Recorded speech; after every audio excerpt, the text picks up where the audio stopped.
Live हैं या नहीं? I guess we are. ठीक है, ओके। अच्छा, आप लोगों को पीछे तक आवाज आ रही है ना सबको प्रॉपरली एकदम? ठीक है, वहां पर भाई, ठीक है, ईस्ट वेस्ट नॉर्थ साउथ, ठीक है, ओके। सो आप सभी का बहुत बहुत स्वागत है। यहाँ पर हमारे सामने face to face Prestige Point पर बच्चे बैठे हुए हैं। मैं उन लोगों को बता दूं जो आज तक मुझे यूट्यूब पर ही देखते थे। सो ये क्लास यहाँ पर फेस टू फेस भी हो रही है और आप सभी लोग यूट्यूब पर भी देख रहे हो भाई।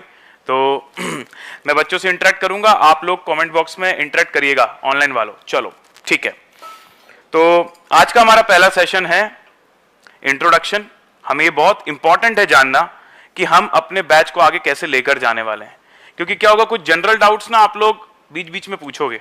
इससे बेटर यह है कि हम पहले दिन आज क्लैरिफाई कर लें कि हमारा पढ़ने का पैटर्न क्या होगा, कैसे हम आगे बढ़ने वाले हैं, क्या क्या करने वाले हैं और कौन कौन सी चीजें आपको मिलने वाली हैं, कब टेस्ट होने वाले हैं, डाउट आप कैसे पूछ सकते हो, सब कुछ हम लोग अभी स्टार्टिंग के आप मान के चलो 1 आवर में हम लोग कवर कर लेंगे। ठीक है, और उसके बाद हम लोग शुरू करेंगे। आपने टॉपिक का नाम तो पढ़ लिया होगा। यहां पर क्या लिखा हुआ है? Blood relations. ब्लड रिलेशंस कोई ट्रांसलेट करके बोलेगा? हिंदी में बोलोगे तो क्या निकलता है इसका ट्रांसलेशन? खून के रिश्ते। तो सर ऐसा मैथ्स खून के रिश्ते? नहीं भाई, ब्लड रिलेशंस का मतलब यहां पर है, जो आपने सुना होगा ना,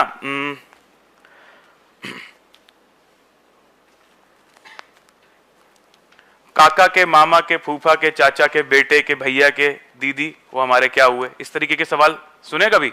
ठीक है, तो ये पार्ट होता है हमारा लॉजिकल रीजनिंग का पार्ट। तो लॉजिकल रीजनिंग से हम लोग शुरू करेंगे पहला चैप्टर, ताकि सबसे पहले मैं आपके दिमाग से ये बात निकाल दूं कि ये सिर्फ मैथ्स है। यहां पर मैंने स्टार्टिंग में पूछा था और काफी सारे बच्चों ने बोला था कि सर मैथ्स से हमें डर लगता है, तो एक काम करते, मैथ्स नहीं पढ़ते ना आज। ठीक है, क्या ये मैथ्स है? नहीं, ब्लड रिलेशंस लॉजिकल रीजनिंग। और क्या हमारा पेपर 3 पूरा मैथ्स है? पेपर 3 पूरा मैथ्स है नहीं। कौन कौन से सब्जेक्ट है? एनीवन रेज हैंड जिसको पता हो कौन से 3 सब्जेक्ट हैं इसके अंदर, हैंड रेज करके जो भी आंसर देना चाहे। हाँ तुम बताओ भाई। क्या भाई, इक्वेशन तो चैप्टर का नाम है, सब्जेक्ट के नाम मैं बोल रहा हूं। यस ना जी ना, हाँ ना, गलत। एनीवन भाई, बुक तो खोल के देख लो यार। चलो लाइव चैट वालों तुम लोग बताओ, पेपर नंबर 3 सब्जेक्ट कौन कौन से 3 सब्जेक्ट इसके अंदर इंक्लूड है? हाँ भाई, बस मैथ्स स्टैट्स एलआर। आपको पता है ना न्यू सिलेबस आ गया पिछले साल, तो मैथ्स में क्या न्यू आया बताऊं मैं आपको। पहले पेपर नंबर 3 का नाम था मैथ्स स्टैट्स एलआर और अभी उसका नाम क्या हो गया है? Quantitative aptitude. That is the only change in the new syllabus in this subject. मतलब एक्चुअली में कोई चेंज है ही नहीं। ठीक है, चलो तो इंट्रोडक्शन, अभी मैं टॉपिक पे नहीं आता हूं, पहले कुछ इंट्रोडक्शन की बातें करता हूं। मैं आप लोगों को भी जानना चाहता हूं और बहुत सारे बच्चे यहां पर जो हैं, जो क्लास में हमें देख रहे हैं, बहुत सारे बच्चे जो यूट्यूब पर हमें देख रहे हैं, वो लोग फर्स्ट टाइम मुझे देख रहे होंगे। तो ये इंपॉर्टेंट है आपके लिए जानना कि आप जिससे पढ़ रहे हो क्या वो कॉम्पिटेंट इनफ है या नहीं। ठीक है, उसके बारे में जानना, बैकग्राउंड जानना, क्योंकि अभी हम लोगों को साथ में कितने लगभग 4 to 4.5 मंथ साथ में पढ़ाई करनी है। ठीक है, तो एक दूसरे को जानना बहुत इंपॉर्टेंट है। और दोस्ती करोगे ना? अच्छा, मतलब ऐसा पढ़ने के लिए पढ़ना है या एंजॉय करते हुए पढ़ना है? पक्का? तुम चाहते हो कि मैथ्स पास हो जाओ या तुम चाहते हो मैथ्स में इंटरेस्ट बन जाए फिर अच्छे नंबर ले आओ? अच्छे नंबर लाना चाहते हो ना? अच्छा, कितने बच्चे यहां पर ऐसे हैं जो सिर्फ 40 का टारगेट कर रहे हैं? सिर्फ 40 का? कोई भी नहीं। कितने लोग 60 प्लस का टारगेट कर रहे हैं? 60 प्लस यार, 60 प्लस में 80 प्लस भी आता है, 90 प्लस भी आता है, मिनिमम 60 प्लस का टारगेट कर रहे हैं। अच्छा, अब थोड़ा रियलिस्टिक पूछता हूं, कितने बच्चे 80 प्लस का टारगेट कर रहे हैं? अब जो लोग 80 प्लस का टारगेट नहीं कर रहे ना, वो इस माइंडसेट से बैठे हैं कि हम उस लायक है नहीं। भाई मैं तुमको बता दूं, तुमने पहले मैथ्स पढ़ा हो ना पढ़ा हो, तुमने 9th और 10th का मैथ्स अच्छे से पढ़ा हो, चीटिंग करके पास हो गए तो भी चलता। यहां पे एकदम जीरो से पढ़ाने वाला हूं मैं, बेसिक्स भी पढ़ाने वाला हूं मैं, बॉड मास भी पढ़ाने वाला हूं मैं, नंबर सिस्टम भी पढ़ाने वाला हूं। तो भाई 80 प्लस में सबके हाथ उठने चाहिए। कितने लोग 80 प्लस टारगेट करना चाहते हैं? Are you ready for 80 plus? How's the josh? अरे भाई क्या हाई, फिर से एक बार, how's the josh? How's the josh? ये बात ठीक है भाई, क्या बात है। तो हम लोग YouTube में भी यहां पर देख लें। खुशी ने बोला sir LR stats maths, maths stats LR, क्या बात है। ये 2 लेक्चर्स है बैच के या फिर यूट्यूब पर फ्री वाले लेक्चर्स हैं भाई? एक मैं खाली ऑनलाइन वालों को बता दूं, एक हमारा फ्री बैच चल रहा है May 25 का, जो रिविजनरी बैच है, ये वो बैच नहीं है भाई, ये प्रॉपर क्लास है, ये हमारी रेगुलर बैच है, इसके डेमो लेक्चर्स चल रहे हैं, ठीक है। तो ओके, आते हैं। सबसे पहले देखो यार, कोई भी इंपॉर्टेंट शुरुआत हम करने जाते हैं ना लाइफ में, तो जिसको भी हम मानते हैं ना उसको याद करना जरूरी है, क्योंकि आप समझना क्या CA इजी है? नहीं है ना, ठीक है, टफ है। तो टफ चीज में हम क्यों आए? क्योंकि जो चीज टफ होती है उसी की वैल्यू भी ज्यादा होती है, राइट? आज आप सब बीकॉम कर रहे हो, राइट? तो सिर्फ बीकॉम से आप सेटिस्फाइड क्यों नहीं हो? CA क्यों कर रहे हो? Anyone can you give me the reason? आप दोगे रीजन? आप सिर्फ बीकॉम से क्यों सेटिस्फाइड नहीं हो? CA करने की क्या जरूरत है? बीकॉम को इतनी डिमांड नहीं है जितनी सीए को। डिमांड है ना, डिमांड मतलब बेसिकली आप मार्केट में जाते हो तो आपकी वैल्यू होनी चाहिए, है ना? अगर बहुत सारे लोग कर रहे हैं और उससे बहुत ज्यादा कोई जॉब नहीं हो रही, अच्छा कितने लोग पैसे कमाना चाहते हैं CA बनने के बाद? सब कमाना चाहते हैं ना, ठीक है। और कहीं ना कहीं वो तो एक बेसिक मोटिवेटिंग फैक्टर है ना? तो टफ चीज कर रहे हैं इसलिए ताकि अच्छे पैसे भी कमाएं, अच्छा नाम भी कमाएं। अच्छा कितने लोगों को नाम भी कमाना है, ठीक है, तो उसके लिए मेहनत लगती क्या? ठीक है, लेकिन एक बात बताना, क्या सिर्फ तुम्हारी मेहनत that is the only thing that plays a role, या फिर तुम्हारे आसपास जो सराउंडिंग है, तुम्हारे पेरेंट्स, तुम जिनको मानते हो, इन सब का एक्सटर्नल फैक्टर का भी इफेक्ट होता है या नहीं होता? आज अगर तुम्हारे पेरेंट्स नहीं रेडी होते, वो इन्वेस्ट करने के लिए रेडी नहीं होते, यहां पर तुम्हें बिठाने के लिए, तुम इतने प्रिविलेज इनफ नहीं होते, तो क्या तुम पढ़ाई कर पाते? नहीं ना, ठीक है। तो इसका मतलब ये है सर कि हम ये ना समझें कि सिर्फ हमारी मेहनत इज द ओनली थिंग, ये तो बेयर मिनिमम थिंग है, बट इसके साथ साथ हमें बाकियों का ब्लेसिंग्स भी चाहिए, क्योंकि जो एक्सटर्नल फैक्टर्स होते हैं वो भी हमारे फेवर में होने चाहिए। समझ में आ रही सबको बात? ठीक है, तो आप जिनको भी मानते हैं आप उनको याद रख लें। मेरे लिए तो बहुत इंपॉर्टेंट है मेरे पेरेंट्स, तो उनको याद करके उनसे ब्लेसिंग लेके मैं शुरुआत करूंगा। मैं जब आ रहा था क्लास के लिए तो सबसे पहले मैंने उनको फोन भी किया था कि मैं यहाँ पर आज बैच एक नई शुरू करने जा रहा हूँ, और मैंने बहुत सारी बैचेस पढ़ाई हैं, लेकिन हर बैच के पहले मैं उनसे ब्लेसिंग लेता ही हूँ। तो आपके लिए तो CA की ये शुरुआत है, तो डोंट यू थिंक कि आपके लिए तो बहुत बड़ा मूवमेंट है? मेरे लिए तो वन ऑफ द बैच है, क्या आपके लिए बहुत बड़ा मूवमेंट है या नहीं? ठीक है, तो आप अगर आशीर्वाद लेके आए हो बहुत अच्छी बात है, अगर नहीं लेकर आए हो तो यहीं से वर्चुअली आशीर्वाद ले लो अपने पेरेंट्स का, ठीक है। एंड या मैं आई एम रियली ग्रेटफुल कि मुझे ये मौका मिला कि मैं इतने नोबल प्रोफेशन में आ पाया। अच्छा, ये मैं बोलूंगा कि मैंने ऐसा कुछ नहीं किया था कि मैं एक अच्छा टीचर बन जाऊं, कहीं ना कहीं एक गॉड गिफ्ट होता है। देखो, स्टडी मटेरियल या बुक्स आपके सामने होती है, ठीक है, आप खुद भी पढ़ सकते हो ना। आप सब लोग ऐसे KG क्लास के तो हो नहीं कि आपको ABCD भी नहीं आती, तो आप भी बुक से पढ़ सकते हो, फिर भी आप क्लासेस में क्यों आते हो? फिर भी आप मुझसे क्यों पढ़ रहे हो? कहीं ना कहीं वो नॉलेज डायरेक्टली आप तक नहीं पहुंच सकता ना, you need a medium. So I am the medium, right? But मुझे मीडियम चुना है ऊपर वाले ने, तो उसको भी मैं बहुत बहुत आई एम रियली ग्रेटफुल कि मुझे ये मौका मिला। और मैं सच में बता रहा हूं दिल से भाई, I was working at Bangalore at a multinational company, और बहुत सही चल रहा था सब कुछ वहां, लेकिन होता है ना कि कहीं ना कहीं अंदर से ऐसा कुछ कमी लगता है कि यार लाइफ में मजा नहीं आ रहा है, क्योंकि मैं 22 की एज में CA बन गया था। और उसके बाद ऐसा था कि 1-2 साल हो गया था मेरे को विप्रो लिमिटेड में, 1.5 ईयर्स जैसा हो गया था। विप्रो लिमिटेड नाम सुना है ना आपने कंपनी का? ठीक है, तो 1.5 ईयर्स हो गया था, काम भी बढ़िया चल रहा था, पहली ही बार में हाइक भी बहुत अच्छा हो गया था, लेकिन वो एक मजा नहीं आ रहा था, ऐसा लगता था एज अभी कम है, कुछ एक्सप्लोर करना है। और मैंने इसके पहले कभी टीचिंग की नहीं थी CA बनने से पहले, बट पता नहीं धीरे धीरे ऐसे रास्ते बनते गए, और फिर मुझे समझ में आया 2019 के एंड में कि यार मैं इसी के लिए बना हूं। मतलब मैंने फिर सब कुछ छोड़ गया, I am 100% on to the teaching, ठीक है। कुछ ना कुछ कंटेंट, कुछ ना कुछ बुक्स, कुछ ना कुछ सेशंस, इसी में हम लोग लगे रहते। क्यों? क्योंकि इस चीज में मजा आ रहा है। समझ रहे हो मेरी बात को आप? तो जब किसी चीज को पैशन से करो ना, तो एक उसका अलग ही आउटपुट निकल कर आता है, ठीक है। आप लोग भी अभी CA कर रहे हो, अभी आप एक एलिजिबिलिटी बना रहे हो अपने लिए। एलिजिबिलिटी मतलब देखो, एक CA का टैग लग जाता है तो ये तो श्योर है कि अब तेरी फाइनेंशियल स्टेबिलिटी आ जाएगी। मानते हो कि नहीं सब लोग? बस CA बनने के बाद क्या करने वाले हो? जॉब करोगे, प्रैक्टिस करोगे, टीचिंग करोगे, बिजनेस करोगे, वो आपके हाथ में होता है। क्यों? क्योंकि आपको ये टेंशन नहीं होती कि आप पैसे नहीं कमा पाओगे। पैसे तो आप कमाने ही वाले हो। CA बनने के बाद कोई भी वर्टिकल में जाओगे पैसा कमाने वाले हो। समझ रहे हो ना मेरी बात को? ठीक है, तो ये चीज समझ के चलना यार।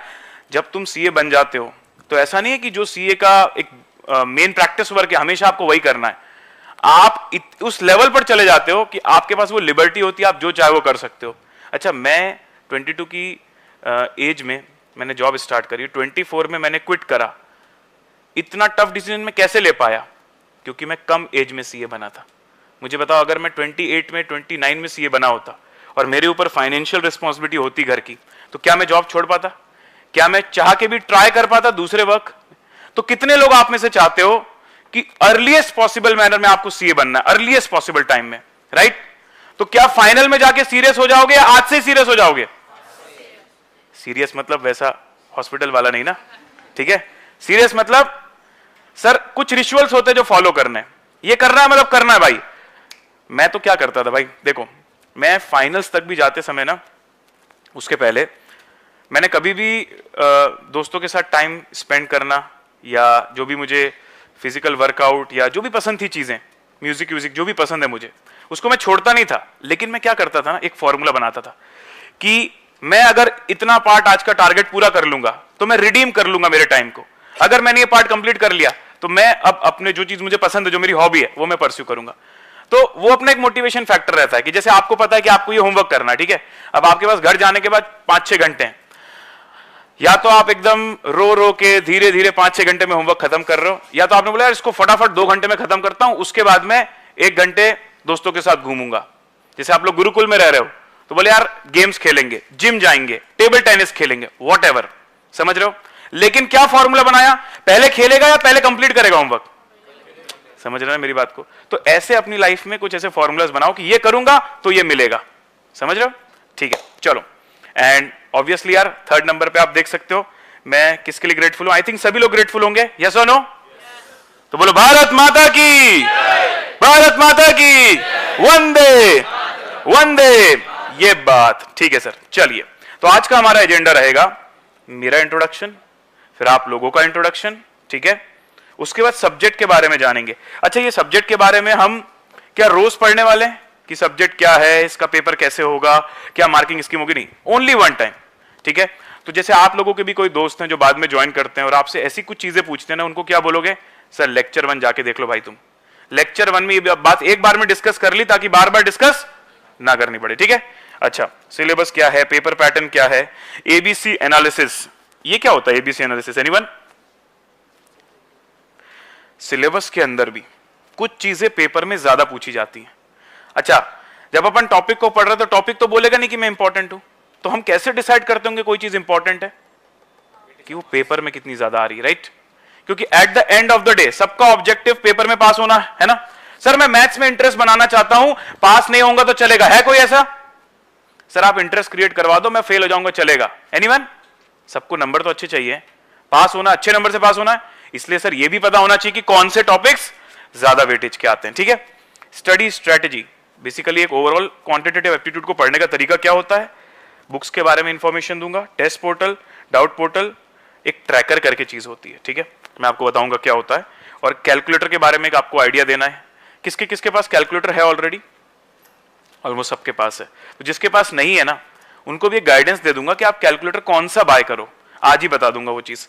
और लास्ट में रिवीजन स्ट्रेटेजी फॉर क्यूए, क्योंकि आपको मैं एक बात बता दूं, सिर्फ क्लासेस इनफ नहीं होती, क्लासेस करने के बाद हमको क्या क्या करना, अगर ये पहले से पता होगा तो एग्जाम तक जो चीजें हमने पढ़ी वो रिटेन रहने वाली हैं, ठीक है?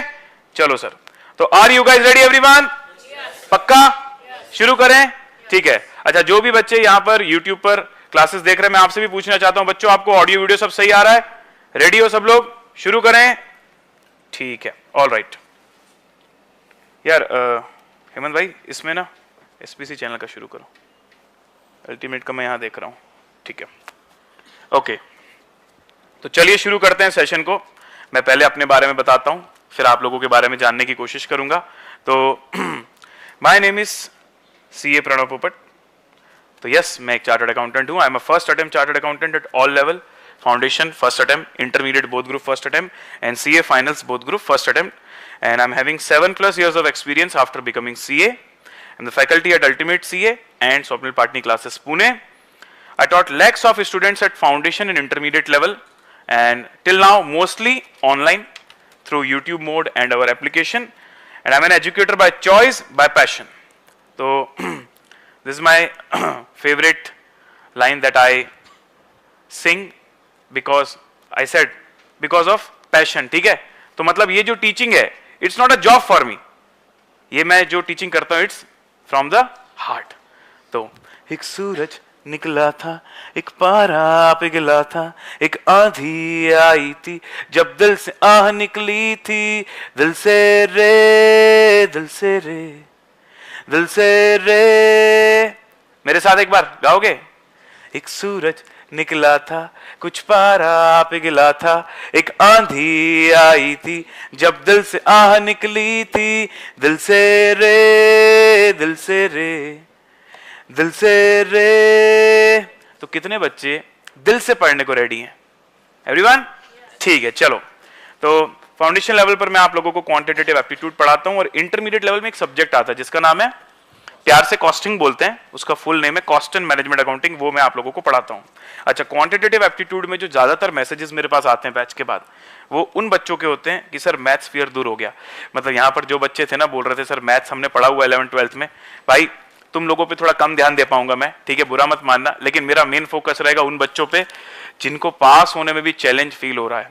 ठीक है, जिन लोगों का मैथ्स ऑलरेडी अच्छा है, आप लोगों को जो एक्स्ट्रा सपोर्ट चाहिए, कोई दिक्कत नहीं है भाई, आप 100 मार्क्स का टारगेट करो, लेकिन मैं मेरा मेन प्रायोरिटी किनको देने वाला हूं? जिनको मैथ्स का फियर है. और मैं ये गारंटी देता हूं, मैं ये प्रॉमिस देता हूं कि अगर जो स्टेप्स मैंने फॉलो करने को बोले हैं, बस आप उन स्टेप्स को फॉलो कर लो, आपको मैथ्स के साथ दोस्ती हो ही जाएगी और बहुत अच्छे नंबर से आप क्लियर होने वाले हो. ठीक है, कॉस्टिंग के अंदर अगर मैं बोलूं तो भाई कॉस्टिंग एक हार्ड सब्जेक्ट माना जाता है, बट बैचेस खत्म करने के बाद जो मेरे पास फीडबैक आया उससे मुझे पता चला कि बच्चे इसलिए ज्यादा एडमायर करते हैं because I make it easy for all of them. ठीक है, so my home town is Dindori, MP, Madhya Pradesh. आप लोगों ने सुना होगा, तो मध्य प्रदेश में एक छोटा सा टाउन है डिंडोरी, वहाँ का मैं रहने वाला हूँ. एंड मैंने अपनी सीए की पढ़ाई इंदौर से करी थी. इंदौर भी आपने सुना होगा, क्लीनेस्ट सिटी ऑफ इंडिया. और मेरी जो फर्स्ट जॉब थी after becoming CA, it was at Bangalore. और उसके बाद मैंने जो अपना टीचिंग करियर शुरू किया था वो पुणे, मैं यहाँ पुणे लिखा हुआ है पर इसको मैं स्पेसिफिकली पीसीएमसी लिख दूंगा. तो पीसीएमसी सुना है ना सबने, पिंपरी चिंचवड़ आसपास ही पुणे के.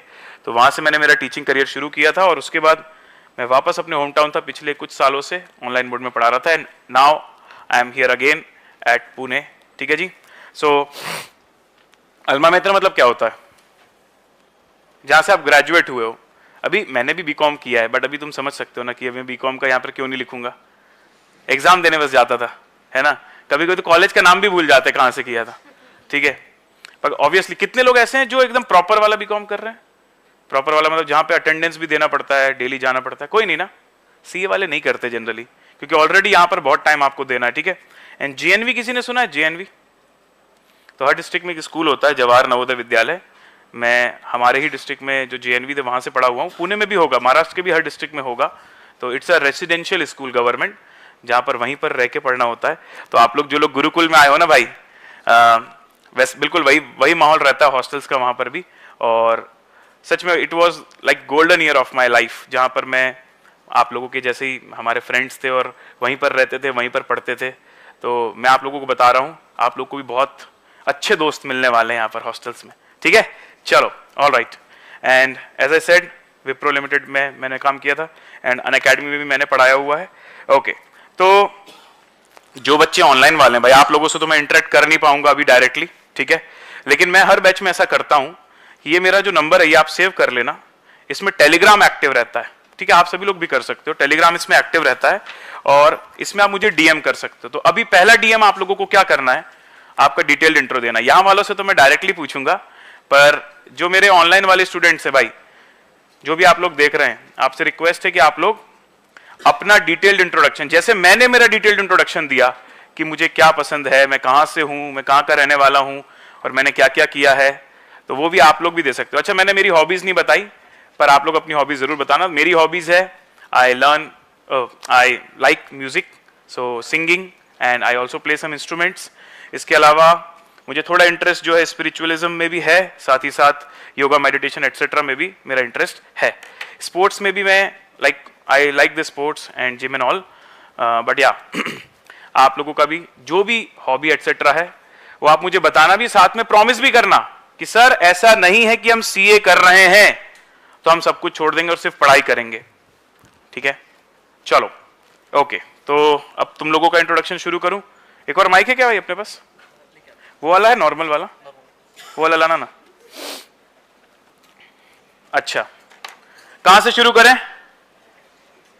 वहां से करें? ठीक है, सबसे पहले यहां से शुरू करते हैं।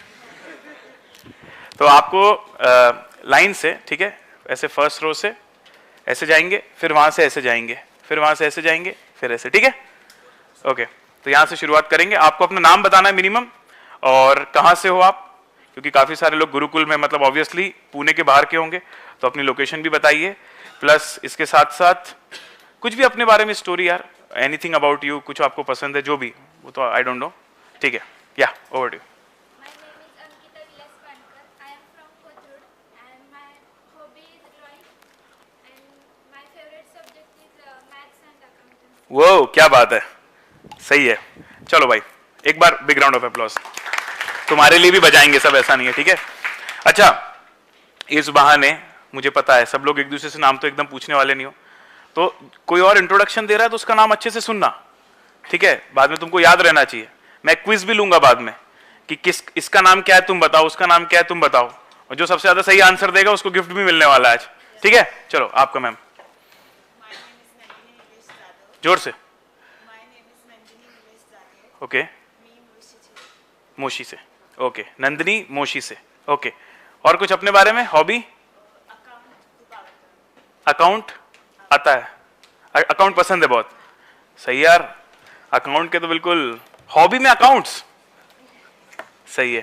अरे मतलब पढ़ाई को छोड़ के भी बोल सकते हो, ऐसा कुछ नहीं है ना, ठीक है। श्रेयस, कहाँ से? सतारा से आप, ठीक है। तो स्विमिंग एंड प्लेइंग, सही है भाई। स्विमिंग करते हो आप पूल में या नदी में? कहीं पे भी? सीखा कहाँ पे? नदी में या पूल में? हाँ वही, मतलब ट्रेनिंग नहीं लिया, डायरेक्टली सीखा क्या कूद के? हेलो ट्रेनिंग लिया था? अच्छा चलो सही है, अच्छी बात है। Big round of applause. Shreyas, Satara से। हाँ भाई। Hi, my name is Suresh Ganpati Mugdare. I am from Latur, Maharashtra. Latur. And I have given two attempts before. I gave two attempts before. I fell in account. बाकी सब subject में पास। अच्छा, तो accounts में आपका नहीं निकला था। अकाउंट्स अब आप स्क्रैच से करने वाले हो, और आप पीसीएम मतलब साइंस स्ट्रीम वाले हो, राइट? अकाउंट थोड़ा चैलेंजिंग है इस बार, अकाउंट्स में ज्यादा ध्यान दे रहा है, ठीक है। कोई बात नहीं, अब हो जाएगा, ठीक है। ओके चलो, बिग राउंड ऑफ अप्लॉज। हाँ या good morning sir. Good morning everyone. My name is Adinath and I am from Latur. मेरी हॉबी है जिम करना and like to make friends. Like to make friends. And favourite subject is, अभी पढ़ा नहीं but favourite subject direct tax. Direct tax, ओ भाई साहब क्या बात है, सही है, बढ़िया। Good morning, sir. Good morning. Myself Jay Kankaria. I am born and brought up in Shirampur. My hobby is playing chess, and I like finance. You like finance and your hobby is playing chess. सही Good है। morning, sir. Good I am from Shilde. My name is Yash Vijay Avtade. My favorite subject is business law. Business law, क्या बात है, सही है। My name is Ishan Kotecha. I am from Dhule and my hobbies are chess and badminton. Chess and badminton, सही है। चालू रखना भाई जो भी है ना। My name is Atharu Ganesh Duma. I am from Satara, and my hobby is बाजू वाले से पूछ रहे हैं। भाई क्या बोलूं यार, क्या बोलूं। तेरा वाला बोल दूं क्या, चेस? हाँ बोलो बोलो। my hobby is gym करना और क्रिकेट खेलना। जिम और क्रिकेट, ठीक है। तो अभी गुरुकुल में हो गया, हाँ अभी गुरुकुल जिम में। करोगे ना डेली? हाँ डेली। पक्का? चलो ठीक है। अच्छा अभी यहीं तक रोकते हैं। हाँ आप और बोल दो, फर्स्ट लाइन कंप्लीट करके आगे बढ़ते हैं, उसके बाद रिमेनिंग करेंगे। अगर कुछ छूट भी जाएगा तो डीएम कर देना टेलीग्राम में, ठीक है। हाँ My name is Mohak Mundada from Kalyan. Okay. My hobby is traveling. Travel, ठीक है। तो अभी यहाँ शिफ्ट हो गए हो ना? हाँ नहीं, कल्याण से ट्रैवल मत करना हॉबी लंबा पड़ जाएगा। चलो सही है, ओके ठीक है भाई। तो अभी कुछ सिलेक्टेड लोगों से बात करा, अभी तो हम लोग 4 महीने साथ में सबसे बात करेंगे, ठीक है। और खुद से बता देना किसका इंट्रोडक्शन नहीं हुआ, मैं एक और सेकेंड राउंड ऑफ इंट्रोडक्शन भी करूंगा। अब हम लोग थोड़ा सा काम की बात ज्यादा कर लेते हैं, क्योंकि मुझे पता है कि दूसरों का इंट्रोडक्शन जानने में तुमको ज्यादा इंटरेस्ट है नहीं, तो थोड़ा सा बातचीत हो गई है। अब हम सब्जेक्ट के बारे में आते हैं, ठीक है एवरीवन। चलो तो हमारे सब्जेक्ट का नाम है क्वांटिटेटिव एप्टीट्यूड। अगर आप स्टडी मटेरियल आईसीआई की कभी देखोगे तो वहां पर भी ये सब्जेक्ट का नाम क्वांटिटेटिव एप्टीट्यूड लिखा हुआ है। तो सर क्या ये एक नया सब्जेक्ट आ गया है पिछले साल से? क्योंकि सब्जेक्ट का नाम पहले था मैथ्स एलआर स्टैट्स, अभी क्वांटिटेटिव एप्टीट्यूड। तो ऐसा बिल्कुल भी नहीं कि कोई नया सब्जेक्ट आ गया। इन तीनों को, मैथ्स, लॉजिकल रीजनिंग और स्टैटिस्टिक्स, तीनों को कंबाइंड जब कर देते हैं तो क्या सिंगल वर्ड बोलते हैं? Quantitative aptitude. बस दैट्स इट, और कुछ नहीं। ठीक है, अब देखो भाई, ये जो मैंने स्क्रीनशॉट लिया है ना, आपको नजर आ रहा है सबको? ये स्क्रीनशॉट हमने लिया आईसीआई के मॉड्यूल के फर्स्ट पेज से। ठीक है, तो क्या लिखा हुआ है यहां पर? Paper 3 quantitative aptitude, 1 paper 2 hours 100 marks. मतलब जब आपका ये पेपर होगा, एग्जाम होगा ना, तो आपको केवल 2 घंटे मिलने वाले हैं। आपको पता है बाकी सब्जेक्ट में 3 घंटे मिलते हैं, यहां सिर्फ 2 घंटे क्यों दे रहे हैं? बहुत नाइंसाफी है सर। एमसीक्यू है बिकॉज ये तो 100 मार्क्स का पूरा आने वाला है और 2 आवर्स का ये पेपर रहेगा। अच्छा, बाकी सब्जेक्ट में ना आपके जो नॉन एमसीक्यू सब्जेक्ट होते हैं उनमें आपको 15 मिनट्स पहले पेपर दे देते हैं और रीडिंग टाइम होता है। अकाउंट्स में, लॉ में, क्या क्यूए में और इकोनॉमिक्स में मिलता है? रीडिंग टाइम भी नहीं मिलता। ठीक है, तो एक पॉइंट ऑफ व्यू से एमसीक्यू होना अच्छा है ना, कि हमको लिखना नहीं पड़ेगा, but at the same time उनको पता है कि एमसीक्यू देकर हमने इजी कर दिया पेपर, तो चैलेंज कहां पर क्रिएट होता है? टाइम मैनेजमेंट में, कि आपको 100 मार्क्स का पूरा पेपर 2 आवर्स में करना है। और उसके लिए ये है ना, ये बहुत बड़ा रोल प्ले करता है। ठीक है, अगर इसमें ग्रिप बनेगी तो 2 घंटे नहीं भाई, 1.5 घंटे में भी हो जाएगा पेपर। और इसमें ग्रिप नहीं बनेगी ना तो 2 घंटे में 50 क्वेश्चन भी नहीं हो पाएंगे। इसलिए बहुत इंपॉर्टेंट है इस पे ग्रिप बनाना। अच्छा, तो बोला to develop an understanding of the basic mathematical and statistical tool and their application in business, finance and economics. कई बच्चे बोलते हैं सर सीए आ गया, मतलब कॉमर्स में हम लोग आए थे मैथ्स छोड़ के, कि भाई अभी मैथ्स नहीं पढ़ना पड़ेगा, अभी सीए आया तो वापस मैथ्स आ गया। एक बात को समझो, क्या यहां पर आपको मैथ्स इसलिए पढ़ा रहे हैं कि अब आगे जाके आप साइंटिस्ट बन जाओ? नहीं ना। क्या आगे जाके आप फिजिक्स में एक्सपर्ट बन जाओ, इसके लिए मैथ्स पढ़ा रहे हैं क्या? नहीं। तो यहां जो मैथ्स के टूल आपको बताए जा रहे हैं वो लिमिटेड उतने लिए हैं जितना आपका जो डोमेन है। आपका डोमेन क्या है? Business, finance and economics. CA क्या करता है आगे जाके? खुद का प्रैक्टिस डालता है। खुद के प्रैक्टिस में वो जो दूसरे बिजनेस होते हैं उनको हेल्प करता है ना। और मुझे बताओ, फाइनेंशियल्स की जब बात होती है तो नंबर आता है कि नहीं? अकाउंट्स भी तुम पढ़ते हो तो नंबर आता है ना। तो क्या नंबर्स पे कमांड होनी जरूरी है सीए की? क्या लगता है आपको? जरूरी है ना भाई। तो यहां जो मैथ्स पढ़ने वाले हैं ये वो मैथ्स नहीं है जिसका साइंस में कोई यूज है, ये वो मैथ्स है जो बेसिकली फाइनेंस के अंदर ही यूज होने वाली है। ठीक है everyone? Economics, business and finance में यूज होने वाले मैथमेटिकल एंड स्टैटिस्टिकल टूल। अच्छा, स्टैटिस्टिक्स पहले किसी ने पढ़ा है क्या? कभी 11th 12th में या कभी भी पढ़ा हुआ होगा काफी लोगों ने। स्टैटिस्टिक्स बहुत ही इंटरेस्टिंग सब्जेक्ट है। तुम ये मत सोचो स्टैटिस्टिक्स मैथ्स है, वो एक अलग सब्जेक्ट है भाई। स्टैटिस्टिक्स बहुत प्रैक्टिकल, बहुत स्कोरिंग, बहुत मजेदार सब्जेक्ट है। तो मैथ्स अलग, स्टैटिस्टिक्स अलग। और तीसरा आता है लॉजिकल रीजनिंग। तो क्या लिखा है? To develop logical reasoning skills. Logical reasoning का मतलब बताता हूं मैं। जैसे अपन पहेलियां बोलते हैं ना, मराठी में भी तुम लोग समझ जाते हो ना पहेली वर्ड मतलब क्या है? रिडल्स जो बोलते हैं इंग्लिश में। ठीक है, तो रिडल्स एटसेट्रा के जब हम लोग गेम खेलते तो हमारा माइंड शार्प होता है कि नहीं? तो कहीं ना कहीं ये जो लॉजिकल रीजनिंग सब्जेक्ट है ना, ये आपको पजल्स और रिडल्स ही देने वाला है।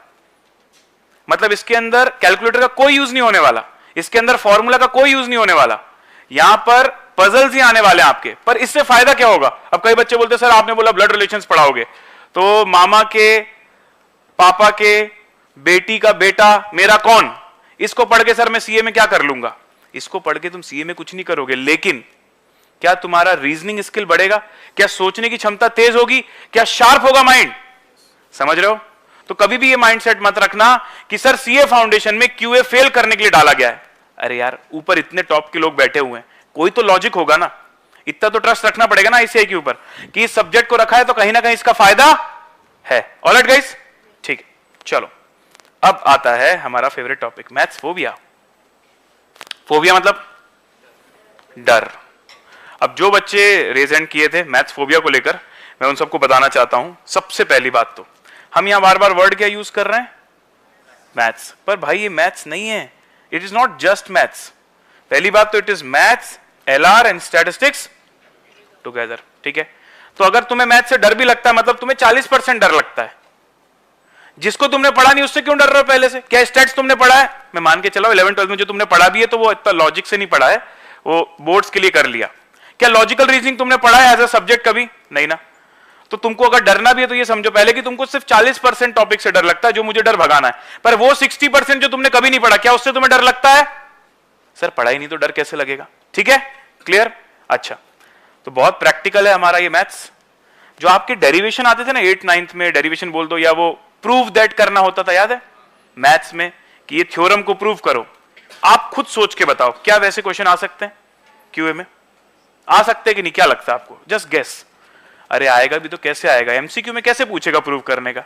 समझ रहे हो ना? प्रूव करने वाला कब आ सकता है? जब डिस्क्रिप्टिव पेपर होगा। एमसीक्यू में पॉसिबल है क्या? नहीं सर, बात ही खत्म। ठीक है, अच्छा, यूज ऑफ कैलकुलेटर होने से काफी इजी हो जाता है। No geometry, no trigonometry. Pythagoras theorem कितने लोगों को आता है? क्या लगता है आपको क्वांटिटेटिव एप्टीट्यूड में आएगा? आएगा, आएगा। सर आपने तो बोला नो ज्योमेट्री नो ट्रिग्नोमेट्री, नहीं, सिर्फ उतना ही आएगा, सिर्फ पाइथागोरस थ्योरम आएगा और कुछ नहीं आएगा। वो भी क्यों आएगा मैं बताता हूं आपको। लॉजिकल रीजनिंग में एक टॉपिक आता है डायरेक्शन टेस्ट, उसमें वो बोलता है कि तुम नॉर्थ में गए 12 किलोमीटर, वहां से तुमने राइट लिया 6 किलोमीटर। अब बताओ अभी जहां तुम खड़े हो और जहां से तुम्हारे घर से निकले थे, डायरेक्टली एरियल डिस्टेंस कितना है? तो ये बेसिक सी चीजों के लिए थोड़ा सा ज्योमेट्री आएगा, मैं पहले से बता दे रहा हूं। ठीक है, बाकी कुछ खास नहीं आने वाला। एमसीक्यू से लाइफ इजी हो जाती है, बताऊं क्यों? कभी कभी कुछ चीजें डायरेक्टली सॉल्व करने में बहुत टाइम लगता है, बट ऑप्शन से सॉल्व हो जाती है ना।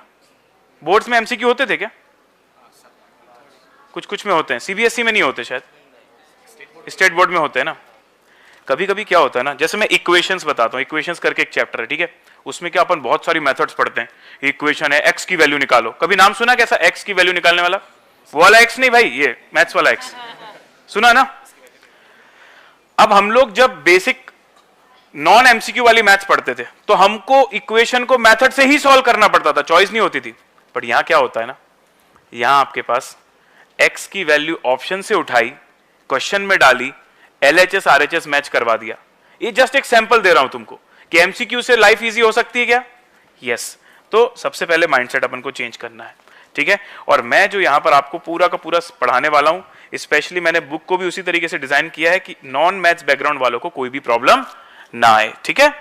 चलो सर, तो हम लोगों को रियल फ्रेंड बनना है किसके साथ?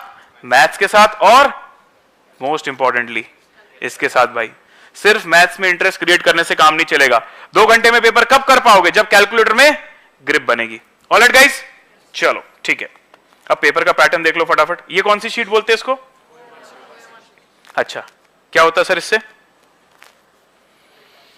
एमसीक्यू में, एमसीक्यू जो होते हैं सर्कल करने होते हैं हम लोगों को पेपर में, ठीक है। तो आपके पास 100 एमसीक्यूज आने वाले हैं, सारे एमसीक्यूज 1 नंबर के होंगे, एक नंबर के। मतलब सर कभी ऐसा होता क्या कि 2 नंबर का भी एमसीक्यू आ गया, 3 नंबर का भी आ गया, ऐसा पेपर पैटर्न नहीं, कभी नहीं। अगर कोई क्वेश्चन में 10 मिनट भी लग रहा है ना तो भी 1 नंबर मिलेगा, और कोई क्वेश्चन 10 सेकंड में भी हो रहा है ना तो भी 1 ही नंबर मिलेगा। मतलब कहीं ना कहीं स्ट्रेटेजिकली सोच के पेपर को हमको अटेम्प्ट करना पड़ेगा। क्योंकि एक बात बताओ मुझे, एक क्वेश्चन में तुमको 5 मिनट लग रहा है, वो भी तुमको 1 मार्क का नंबर दे रहा है, और एक 10 सेकंड में रहा, किसको पहले करोगे? है ना। तो जब हम पूरा सिलेबस पढ़ लेंगे ना तो आपको ये आइडिया भी लग जाएगा कि इसमें से कौन कौन से क्वेश्चन पेपर अटेम्प्ट करते समय मुझे पहले करने हैं, जो कम टाइम में पूरा नंबर देकर जाएंगे। तो बड़ी इनइक्वालिटी है भाई सब्जेक्ट के अंदर पेपर में। इनइक्वालिटी मतलब एफर्ट कितना भी लगे क्वेश्चन में, मिलना सिर्फ 1 नंबर है। अच्छा, तो 100 एमसीक्यूज ऑफ 1 मार्क्स ईच मिला के कितना हो गया? 100। नेगेटिव मार्किंग, क्या आज तक कभी एग्जाम कोई दिया जिसमें नेगेटिव मार्किंग देखी हो तुमने? नहीं ना। तो चलो अब ये वाली नेगेटिव मार्किंग तुमको समझाता हूं मैं। जैसे मान लीजिए 100 मार्क्स का पेपर है, ठीक है। 100 मार्क्स के पेपर में तुमने लेट से 70 मार्क्स का अटेम्प्ट किया, बराबर है। तो 30 मार्क्स का तुमने लीव कर दिया, ऐसा मान रहा हूं मैं। 70 मार्क्स का तुमने अटेम्प्ट किया, दिख रहा है ना सबको, और 30 मार्क्स का तुमने लीव कर दिया। इस 70 के अंदर तुम्हारे 60 जो है करेक्ट हो गए। इस 70 में 60 तुम्हारे करेक्ट हैं, और मान लो बाकी के कितने बचे? बाकी 10 इनकरेक्ट हो गए। इनकरेक्ट मतलब तुमने अटेम्प्ट तो किया था, तुमको लगा था कि आंसर सही है, लेकिन वो एक्चुअली में सही नहीं निकला। अब मैं तुमको बोलता हूं कि हर सही क्वेश्चन के लिए 1 नंबर मिलेगा, और जो गलत कर दोगे उसमें 0.25 कट हो जाएगा। क्या मुझे कोई बताएगा कितना स्कोर आना चाहिए? 57.5। कितने लोगों को नहीं समझ में आ रहा कैसे मार्किंग स्कीम होगी? एकदम जेन्युइनली बताना भाई, जेन्युइनली। सबको समझ में आ रहा है कैसे मार्किंग होगी? सबको? यहां पर भी सबको? ठीक है, तो भाई तुम, हाँ स्टैंड अप, बताओ क्या कितने मार्क्स आएंगे? 2.5 मार्क्स कट जाएंगे, तो आएंगे कितने मार्क्स टोटल? 57.5। कैसे कैलकुलेट किया? 60 माइनस 2.5। क्या सही है इनका आंसर? अच्छा, ये मैंने क्यों बताया? क्योंकि कई बार बच्चे क्या सोचते हैं कि सर वो जो 30 लीव किया ना उसमें भी नेगेटिव मार्किंग क्यों होगी? भाई नेगेटिव मार्किंग, नेगेटिव मार्किंग कहां हो रही है? जिसको तुम नहीं छेड़ोगे वो तुमको नहीं छेड़ेगा। सही बात है कि नहीं? तुमने वो 30 क्वेश्चन किया क्या अटेम्प्ट? नहीं किया ना अटेम्प्ट, नहीं किया ना, तो वो तुमको नेगेटिव मार्किंग नहीं देगा। अच्छा, तुमने 70 किया ना अटेम्प्ट, उसमें से 10 गलत वाले किए ना, तो जो तुमने गलत किए हैं सिर्फ वही नेगेटिव मार्किंग है। जो तुमने किया ही नहीं है वहां ना प्लस ना माइनस। तो 3 कैटेगरी बनती है क्वेश्चन की। कैसे 3 कैटेगरी? देखो भाई, सबसे पहला करेक्ट वाला, कितने हो गए करेक्ट? 60 इंटू 1 कितना कहलाया? 60। 10 हो गए इनकरेक्ट, 10 इंटू 0.25 कितना कहलाया? 2.5। ये प्लस या माइनस? माइनस। और 30 इंटू 0 मतलब कोई फर्क नहीं पड़ेगा, 57.5। तो बिल्कुल सही है 57.5। क्या सभी बच्चों को, भाई जो लोग YouTube पर भी देख रहे हैं, बताना क्या आप लोगों को नेगेटिव मार्किंग सिस्टम अच्छे से समझ में आया? Everyone please tell me yes और नो। ओके, चलो अब मैं आपको फटाफट सिलेबस बता देता हूं। तो बिजनेस मैथमेटिक्स, एक बार देखना टॉपिक्स के नाम कभी पढ़े हुए हैं? Ratio, proportion, indices, logarithm. Ratio नाम तो सुना होगा ना सबने? कहां सुना है? नहीं, कॉमर्स में कहां सुना है? कौन से टॉपिक में? सर पार्टनरशिप के अंदर हमने देखा हुआ है प्रॉफिट शेयरिंग रेशियो, है ना? एक पार्टनरशिप फर्म ने जितना प्रॉफिट कमाया उसमें से कितने पार्टनर्स को कितना कितना प्रॉफिट जाएगा, ये सब आपने देखा हुआ है, राइट? ठीक है सर। तो रेशियो, प्रपोर्शन, रेशियो वहां पर आ गया। उसके बाद रेशियो का एक्सटेंडेड पोर्शन है प्रपोर्शन। अच्छा, पावर पता है? पावर, तो इंडाइसेस टॉपिक पावर पे डील करता है कि दो नंबर्स हैं जिनमें अलग अलग पावर है, मल्टीप्लाई करोगे तो क्या हो जाएगा, एंड सो ऑन। लॉगरिथम तो सुना होगा, डर भी लगता होगा। कितने लोगों को लॉगरिथम नहीं आता? कितने लोगों को आता है? तो बाकी तीसरी कैटेगरी कौन सी हो गई? सर पता ही नहीं है। कितने लोगों ने पढ़ा ही नहीं है कभी लॉगरिथम? हाँ, बेस्ट। सबसे अच्छी कैटेगरी पता कौन सी होती है स्टूडेंट की? जिसको कुछ नहीं आता। क्यों? क्योंकि जिसने पढ़ा उसको पता है, या तो उसको बनता होगा तो अच्छे से सुनेगा नहीं, या तो उसको नहीं बनता तो ऑलरेडी डर रहा होगा। लेकिन जिसने बिल्कुल नहीं पढ़ा वो एकदम फ्रेश माइंड से उस चीज को पढ़ेगा। तो लॉगरिथम आपको फ्रेश माइंड से पढ़ना है। अच्छा, लॉग टेबल होती है ना, एक लॉग टेबल, उसका कोई यूज नहीं है ना? हम लोग सिर्फ फंडामेंटल लॉग यहां पर पढ़ते हैं और क्वेश्चंस भी फंडामेंटल लॉग के आते हैं, तो आपको लोड लेने की जरूरत नहीं है। इक्वेशंस, अभी मैंने आपको सैंपल बताया था इक्वेशंस क्या होता है। क्या इक्वेशंस का प्रैक्टिकल यूज है? भाई बिल्कुल है। कभी कभी ऐसी सिचुएशन आती है ना कि जहां पर बिना इक्वेशन की चीजें सॉल्व नहीं होती। जैसे कॉस्टिंग सब्जेक्ट जब आएगा, कई बार आप ना ऐसे कैलकुलेशंस होते हैं जहां पर आपको किसी एक वैल्यू में कुछ प्लस करना है, तब तीसरी वैल्यू आएगी, लेकिन ना आपको तीसरी वैल्यू पता है ना पहली वैल्यू पता है, कि कोई अननोन फिगर रह जाता है। तो अभी तो आपको लगता था कि ये सिर्फ मैथ्स के लिए रेलेवेंट है, लेकिन जब प्रैक्टिकल क्वेश्चंस आते हैं तब आपको समझ में आता है कि इक्वेशन का यूज अकाउंट्स में भी होता है, कॉस्टिंग में भी होता है, और बहुत बेसिक फंडामेंटल इक्वेशन, ज्यादा कोई लोड नहीं। लीनियर इनइक्वालिटी, ये अभी सरप्राइज रखूंगा, इसके बारे में कुछ नहीं बोलूंगा। अब आता है हमारा सबसे वीआईपी चैप्टर, क्या लिखा हुआ है? Mathematics for finance. अब इसका तो नाम पढ़ के तुम समझ गए होगे कि ये कॉमर्स वालों के लिए रेलेवेंट है कि नहीं है। बिल्कुल रेलेवेंट है। और नंबर भी देख लो तुम मैथ्स में, क्या एक तरफा वेटेज नजर आ रहा सबको?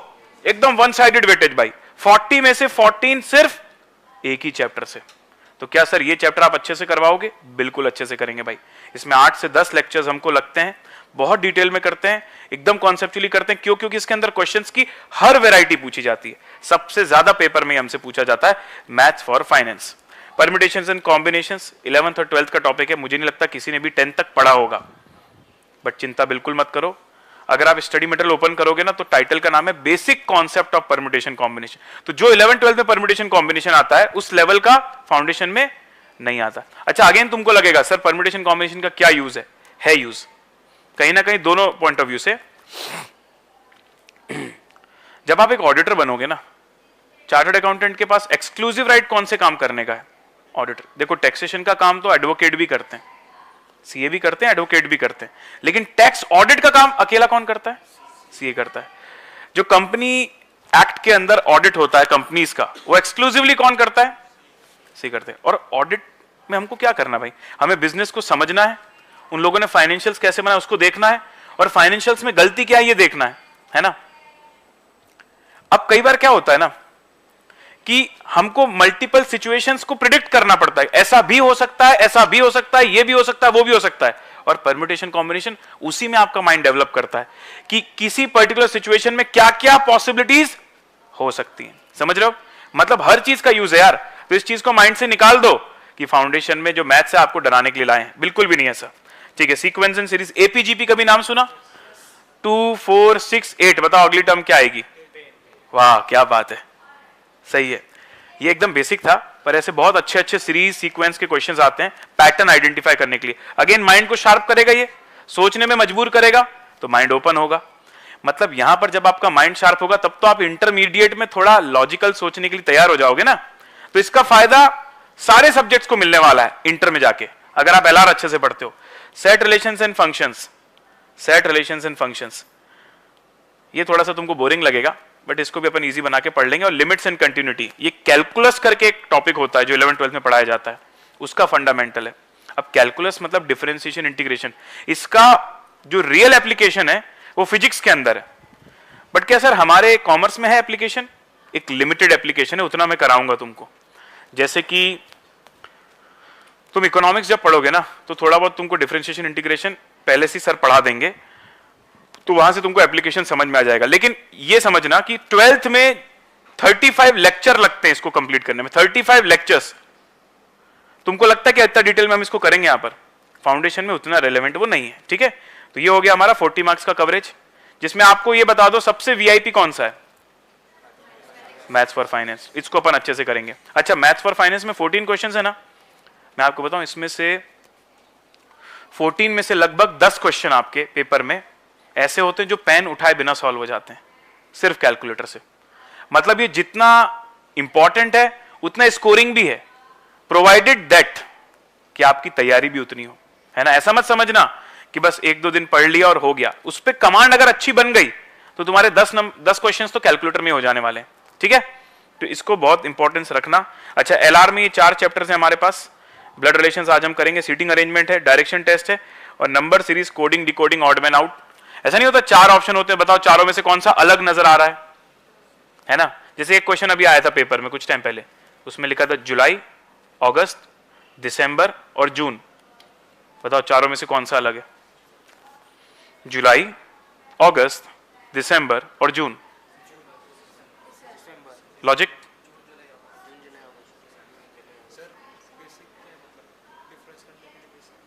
मतलब क्या क्राइटेरिया से अपन अलग करेंगे? तुम यही तो अपने को पता करना है, ये क्वेश्चन नहीं बताता। हाँ, यही लॉजिक था एक्चुअली। जून 30 डेज, जुलाई 31, अगस्त 31, दिसंबर 31। ऐसा एक बार और क्वेश्चन आया था 2 साल पहले, जिराफ, जेब्रा, उसके बाद आया था तुम्हारा काऊ, और उसके बाद था टाइगर। क्या क्या रीजन हो गया? हर्बीवोरस और कार्निवोरस, है ना। तो सर ऐसे बच्चों वाले क्वेश्चन भी पूछ लेते हैं। हाँ, ये this is one of the example. फिर नंबर्स वाइज भी होता है कि जैसे तुमको 4 नंबर्स दे दिए, एक दे दिया लेट्स से 49, एक दिया 64, एक दिया 33 और एक दिया 9। क्या रीजन? No square number. ऐसा एक सैंपल बता रहा हूं तुमको। अब ये सब चीज से ऐसा कोई डायरेक्टली फायदा नहीं है लाइफ में कि तुमको लगेगा क्या कर लेंगे यार। वो नहीं रील्स आती, मीम्स आते हैं, one more day when I have not used Pythagoras theorem in my life, है ना। ठीक है, लेकिन माइंड तो शार्प हुआ ना। ऐसे तो तुम बोल सकते थे एबीसीडी का भी क्या यूज है, पर अभी कर रहे हो ना यूज, तो वैसा। ठीक है, स्टैटिस्टिक्स। स्टैटिस्टिक्स में तुम देखो यार, सबसे मजे की बात है ये टोटल कितने मार्क्स का है? 40। और पहले 2 चैप्टर का टोटल देखो, मतलब पहले 2 चैप्टर अगर हमने शिद्दत से कर लिए ना तो आधा स्टैटिस्टिक्स हमारा वहीं पर कवर हो जाता पेपर में। और हम करने वाले भी यही हैं, जितना इंपॉर्टेंस हम मैथ्स फॉर फाइनेंस को देंगे ना उतना ही ये दोनों को देंगे। और ये दोनों ना ऐसा अभी तुमको अलग अलग दिख रहे हैं बट एक्चुअली लिंक्ड टॉपिक है, मतलब ये दोनों साथ में ही पढ़े जाते हैं हमेशा। पहले वाले में थोड़ा सा थ्योरी होता है और उसी थ्योरी का प्रैक्टिकल पार्ट आ जाता है सेकंड वाले पार्ट में, ठीक है। फिर आता है तुम्हारा प्रोबेबिलिटी, थ्योरेटिकल डिस्ट्रीब्यूशन। ये 2 चैप्टर से बच्चों को डर लगता है और लगना भी चाहिए भाई, कोई बड़ी बात नहीं उसमें, मतलब इट्स नॉर्मल कि आपको डर लग रहा है। लेकिन अगेन जैसा कि मैंने बोला ये 11th 12th का मैथ्स तो नहीं है, मैथ्स स्ट्रीम का मैथ्स तो नहीं है, तो इनका बेसिक्स पूछा जाता है पेपर में। तो मुझे पता है कि आपको कितना पढ़ाना है, उसकी आप टेंशन मत लो। हाँ, स्टडी मटेरियल आप देखोगे तो आपको जरूर डर लगेगा, आपको लगेगा सब कुछ पढ़ना है। उन्होंने वहां सिलेक्टिविटी नहीं दी है, पर मैंने तो सालों से पेपर देखे हैं ना कि पेपर में कैसे क्वेश्चंस पूछ रहे हैं, तो मुझे पता है कि हमको कितना डेप्थ में जाना है। समझ रहे हो बात को? जैसे कि मैंने स्टार्टिंग में भी बोला था, बुक्स तो आपके पास होती हैं, आईसीआई का रजिस्ट्रेशन कराओगे तो बुक्स तो सबको मिलेगी, आप डायरेक्टली खुद भी पढ़ सकते हो। फिर भी आप क्लासेस क्यों लगा रहे हो? कि कम समय में आपको टू द पॉइंट गाइडेंस मिल जाए। एम आई राइट? ठीक है, तो बस एक बात बोलूंगा यार, ट्रस्ट रखना। बहुत हमने भी मेहनत करी है और उसके बाद कुछ कंक्लूजन्स पर पहुंचे हैं, तो हम जो आपको कंक्लूजन्स दे रहे हैं, you are guys are lucky कि आपको डायरेक्टली वो समरी मिल जाती है। हमारे टाइम में जब क्लासेस होती थी ना तो ऐसा नहीं होता था, इतना टीचर्स इतना मेहनत नहीं करते थे। आज से 15 साल पहले वहां पर क्या होता था भाई, एक बुक दे दी, सब कुछ करना है आपको, उसमें क्या इंपॉर्टेंट है क्या नहीं है वो उतना ज्यादा कोई खास बताया नहीं जाता था। एग्जाम ओरिएंटेड सपोर्ट तो होता ही नहीं था। आपने यूट्यूब पे मेरे कोई सेशंस देखे क्या रिविजनरी वाले? कुछ लोगों ने देखे होंगे। तो एग्जाम से एक दिन पहले भी हम लोग मैराथन करते हैं, और अब तो वो सब चीजें फेस टू फेस भी पॉसिबल है, ठीक है। तो इस बार से भी वो सारा सपोर्ट रहेगा, लेकिन समझना वो सब चीजों पे डिपेंडेंट वो लोग होते हैं जिन्होंने अपनी क्लासेस अच्छे से नहीं करी। मैं चाहता हूं यहां इस क्लासरूम में जितने भी लोग बैठे हैं, अभी जो यूट्यूब पे लाइव हमको जितने भी लोग देख रहे हैं, भाई बाद के लिए मत रखना सिलेबस को, पहले ही सिलेबस को जितना इफेक्टिवली पढ़ोगे ना, फिर तुम्हें कोई रिवीजन वीडियो एटसेट्रा की जरूरत नहीं पड़ेगी, क्योंकि तुम्हारा खुद का ग्रिप इतना बन गया होगा कि तुम सेल्फ ही रिवाइज कर लोगे। राइट? ठीक है, तो ये हो गया हमारा स्टैटिस्टिक्स। अब देखो,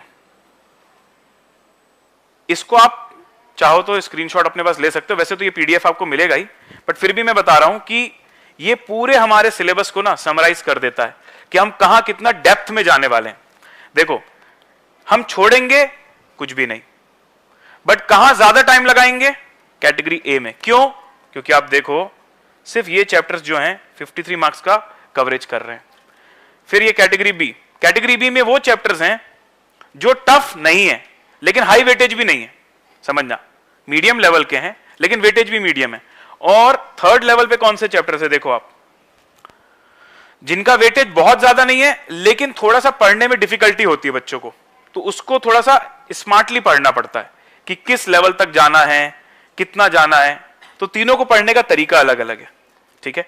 अच्छा सर, क्या आप पहले सिर्फ ए करवाओगे फिर बी करवाओगे फिर सी? ऐसा कुछ नहीं है। एग्जाम में रिवाइज करते समय आप ये पैटर्न यूज कर सकते हो, लेकिन अभी मुझे एक बात बताओ, अगर रेशियो प्रपोर्शन में जो कॉन्सेप्ट्स हैं, ठीक है, अगर उसका यूज इनमें से किसी चैप्टर में आ रहा है तो मुझे पहले रेशियो प्रपोर्शन करना चाहिए कि नहीं? समझ रहे हो? तो जो मैं सीक्वेंस भी लूंगा, ट्राई टू अंडरस्टैंड, वो सीक्वेंस इसी तरीके से रहेगा कि जो डिपेंडेंट चैप्टर्स एक के बाद एक आने वाले हैं। जैसे चैप्टर 13 और चैप्टर 14 मैंने बोला था कि लाइन से पढ़ना होता है, तो ऐसा तो नहीं है ना कि 14 का वेटेज ज्यादा है, ये देखो 14 का वेटेज ज्यादा है ये 12 मार्क्स का और 13 का 7, तो क्या मैं पहले 14 पढ़ा दूं? नहीं ना भाई, समझ में भी तो आना चाहिए। तो वो मुझे पता है कि कब कौन सा पढ़ाना है, ठीक है। चलिए अब ये देखो, सबसे पहले मैं एक डिस्क्लेमर दे दूं आपको, सिर्फ क्लासेस खत्म करके आप अच्छा स्कोर नहीं कर सकते। अब यहां पर मैं 5 स्टेजेस बता रहा हूं क्वांटिटेटिव एप्टीट्यूड में अच्छा स्कोर करने की। सबसे पहली स्टेज देखो आप, कॉन्सेप्ट्स। कॉन्सेप्ट्स मतलब आज आपके पास 10 क्वेश्चन है, वो 10 क्वेश्चन के पहले मैं फॉर्मूला पढ़ाऊंगा, समझाऊंगा ये फॉर्मूला कैसे आया, उसके पीछे का कॉन्सेप्ट बताऊंगा। आपने 10 क्वेश्चन कर लिए और आपको लगा सब समझ में आ गया, ऐसा नहीं होता। अगर कॉन्सेप्ट समझ में आया तो 11वां क्वेश्चन जो नया बन के आएगा वो भी बनना चाहिए आपसे। तो क्या सर, जैसे बोर्ड्स में ऐसा होता था कि हमने जो जो क्वेश्चन देख ली पेपर में वही आते थे, क्या फाउंडेशन में भी वैसा होता है? नहीं। आप मान के चलो 100 एमसीक्यूज में से 30 एमसीक्यूज ऐसे होंगे जो आपके देखे हुए होंगे एज इट इज, या उनमें नंबर चेंज होगा।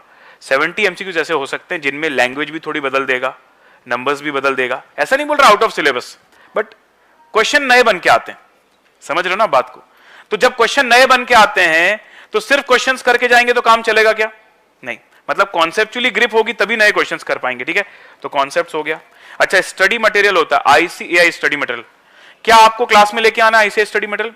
नहीं, आपको जो बुक मिलेगी ना मेरी, उसमें स्टडी मैट के सारे क्वेश्चंस इंक्लूड हैं, तो आपको स्टडी मैट को लेके नहीं आना है। Important MCQ from MTP and past exam. अच्छा, क्या होता है ना, छोटा सा एक सैंपल बताता हूं। जब हम लोग डायरेक्शन टेस्ट चैप्टर करेंगे ना, नॉर्थ साउथ ईस्ट वेस्ट वाला एक चैप्टर है, उस चैप्टर के अंदर आप देखोगे तो उसमें ना डिग्री वाले क्वेश्चन आते हैं कि आप पहले राइट की तरफ गए, फिर वहां से आपने 45 डिग्री लेफ्ट लिया, फिर वहां से 135 डिग्री क्लॉकवाइज चले गए। ऐसा एक भी क्वेश्चन स्टडी मटेरियल में नहीं है, लेकिन जब हम लोग पेपर में देखते हैं ना तो ऐसे बहुत सारे क्वेश्चन आए। तो कभी कभी क्या होता है, हमें लगता है ऐसे है कि स्टडी मैट के हमने प्रैक्टिकल प्रॉब्लम्स कर लिए तो सब कवर हो गया, ऐसा जरूरी नहीं होता। इसलिए वो मुझे पता है कि कौन सा टॉपिक वहां कवर्ड नहीं है, वो मैंने अपनी बुक में ऐड किया हुआ है, important MCQ from MTP in past exam. फिर आता है डीपीक्यू। ये स्टेज वन क्या होगा कि लेक्चर में मैं क्या क्या कराने वाला हूं, ठीक है, कि आपको कॉन्सेप्ट्स लिखवाऊंगा, कॉन्सेप्ट समझाऊंगा, फॉर्मूले लिखवाऊंगा, फॉर्मूले समझाऊंगा, क्वेश्चंस करेंगे हम लोग साथ मिलकर। यहां मैं टाइम दूंगा आपको, बोलूंगा करो 1 मिनट के अंदर क्वेश्चन, टाइम मैनेजमेंट भी सीखेंगे। ये सब होगा ड्यूरिंग लेक्चर। लेकिन जो टॉपिक मैंने पढ़ा दिया उसके 5 और क्वेश्चन आपको घर से करके आने हैं, क्या वो इंपॉर्टेंस रखता है? क्यों? क्योंकि जब आप मेरे सामने कर रहे हो ना तो आपको सब इजी लगेगा। जब खुद से घर में जाके करने जाओगे तब आपको रियलिटी चेक होगा, और जब आप रियलिटी चेक करोगे और जब आपको नहीं बनेंगे ना क्वेश्चन, तो अगले दिन आप और अटेंशन से सुनोगे। शायद आपको उस दिन का क्वेश्चन नहीं बनेगा डीपीक्यू, तो आपको दिन में क्या पढ़ा है आप एक बार रिवाइज करने की कोशिश करोगे। लेकिन अगर आप ये मान के क्लास छोड़ के जाते हो ना कि बस आज पढ़ लिया सब बन गया, तो गलत है। इसलिए डीपीक्यूज भी जरूरी है क्या? तो is this the part of batch? Homework करना जरूरी है क्या? Yes. Chapter wise quiz for auto revision. अगर मैं तुमसे बोलूंगा भाई रिवाइज कर लेना, चैप्टर खत्म होने वाला, रिवाइज कर लेना, तुम नहीं करने वाले।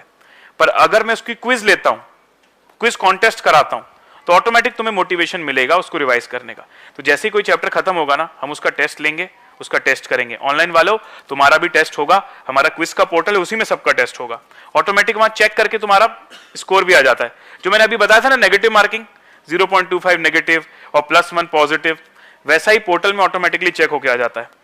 अच्छा, self revision in detail and YouTube revision video after batch completion. तो ये जो 2 स्टेज है ना, ये कब होगी? अभी आने वाले 4 महीने में ये 2 स्टेजेस। उस 2 स्टेजेस में भी मैंने 2 पार्ट बनाए, स्टेज 1 जो क्लास के अंदर है और स्टेज 2 जो तुमको खुद जाके करना है, ठीक है। तो मुझे एक बात बताओ, अगर मुझे मैथ्स में अच्छे नंबर लाने हैं तो क्लासेस का जो 4 महीने है वो तो सिर्फ क्या कवर कर रहा है? Only 2 stages. मतलब बाकी की 3 स्टेजेस में भी हमको ध्यान देना है क्या? यस। अब देखो stage number 3, self revision in detail. जब आप क्लास अच्छे से करते हो ना, अब क्लास खत्म होने के बाद आपको पहला रिवीजन बहुत डिटेल में करना है। मतलब जिस सीक्वेंस में क्लास में पढ़ाया, जो क्वेश्चन क्लास में कराए, सब कुछ जाके खुद से करना है, ठीक है।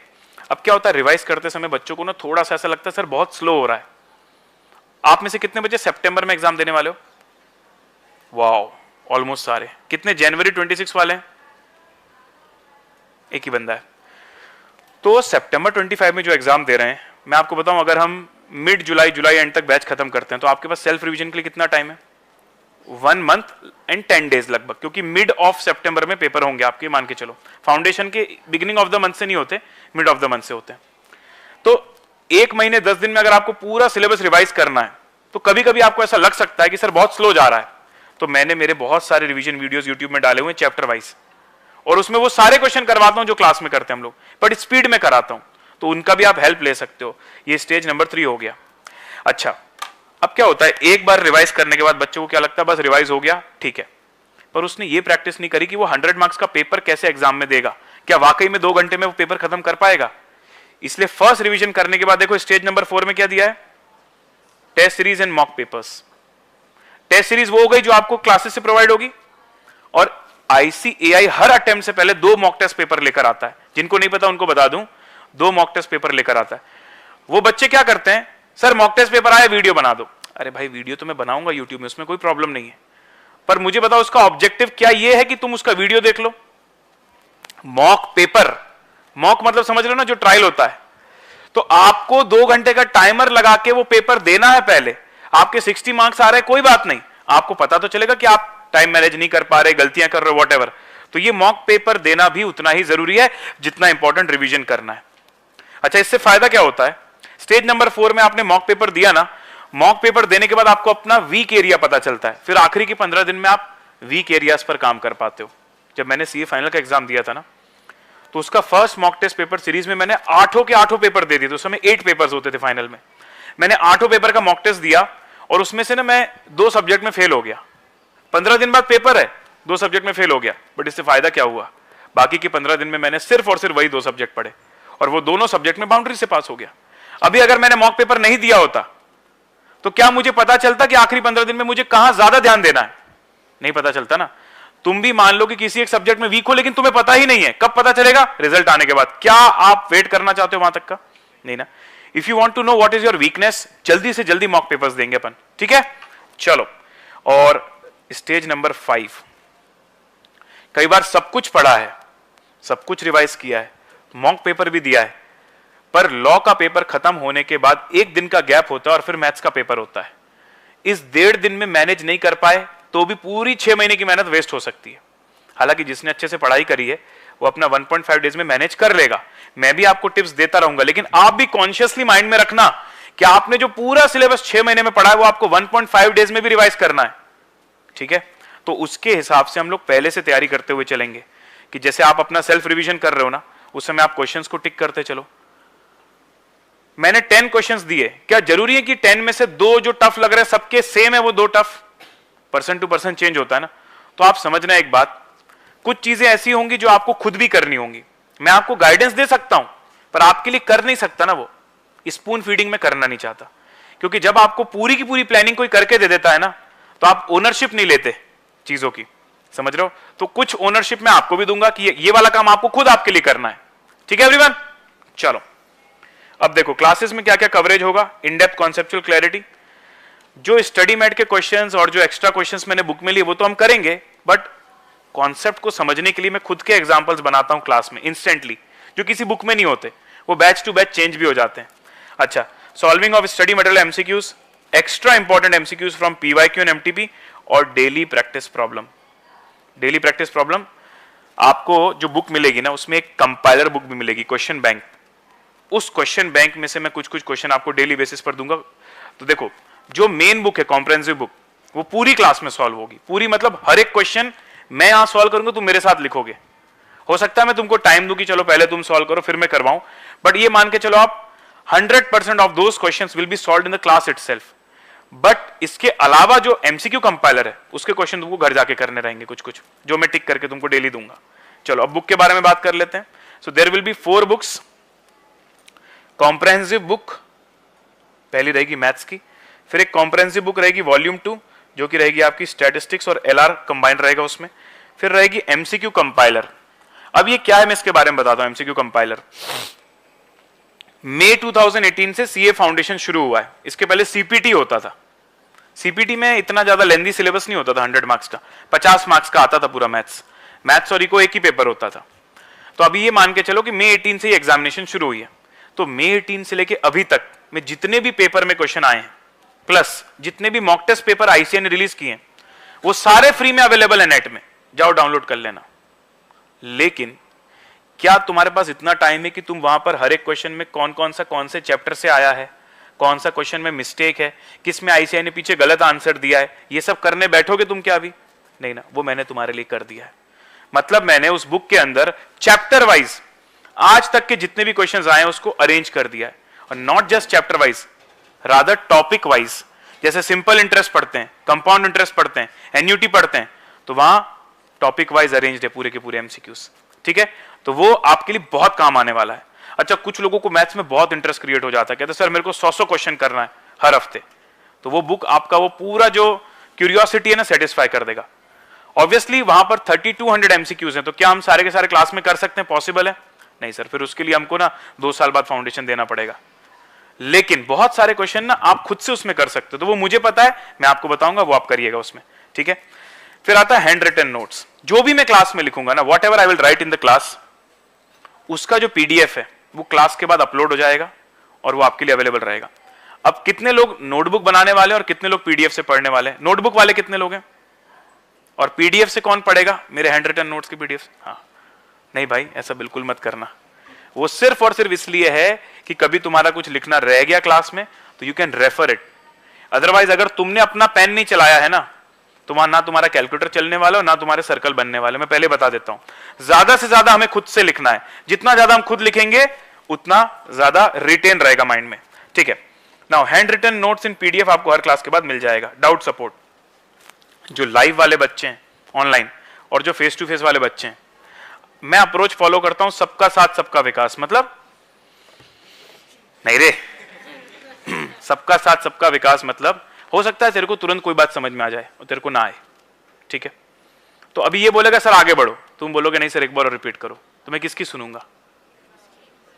समझ रहे हो? तो भाई जो बहुत जल्दी जिसको समझ में आता ना मैथ्स, उसको हो सकता है थोड़ा सा क्लास में बोर लगे कि सर 2-2 3-3 बार रिपीट करते हैं, लेकिन जब तक सब लोग सेटिस्फाई नहीं होते तब तक हम लोग आगे बढ़ने वाले नहीं। हम लोग एक वर्ड लिखते हैं ऐसे, मैं क्लास में ऐसे बच्चों से पूछता हूं कि भाई जब तुम्हारा हो जाए तो क्लियर एंड डन बोलना।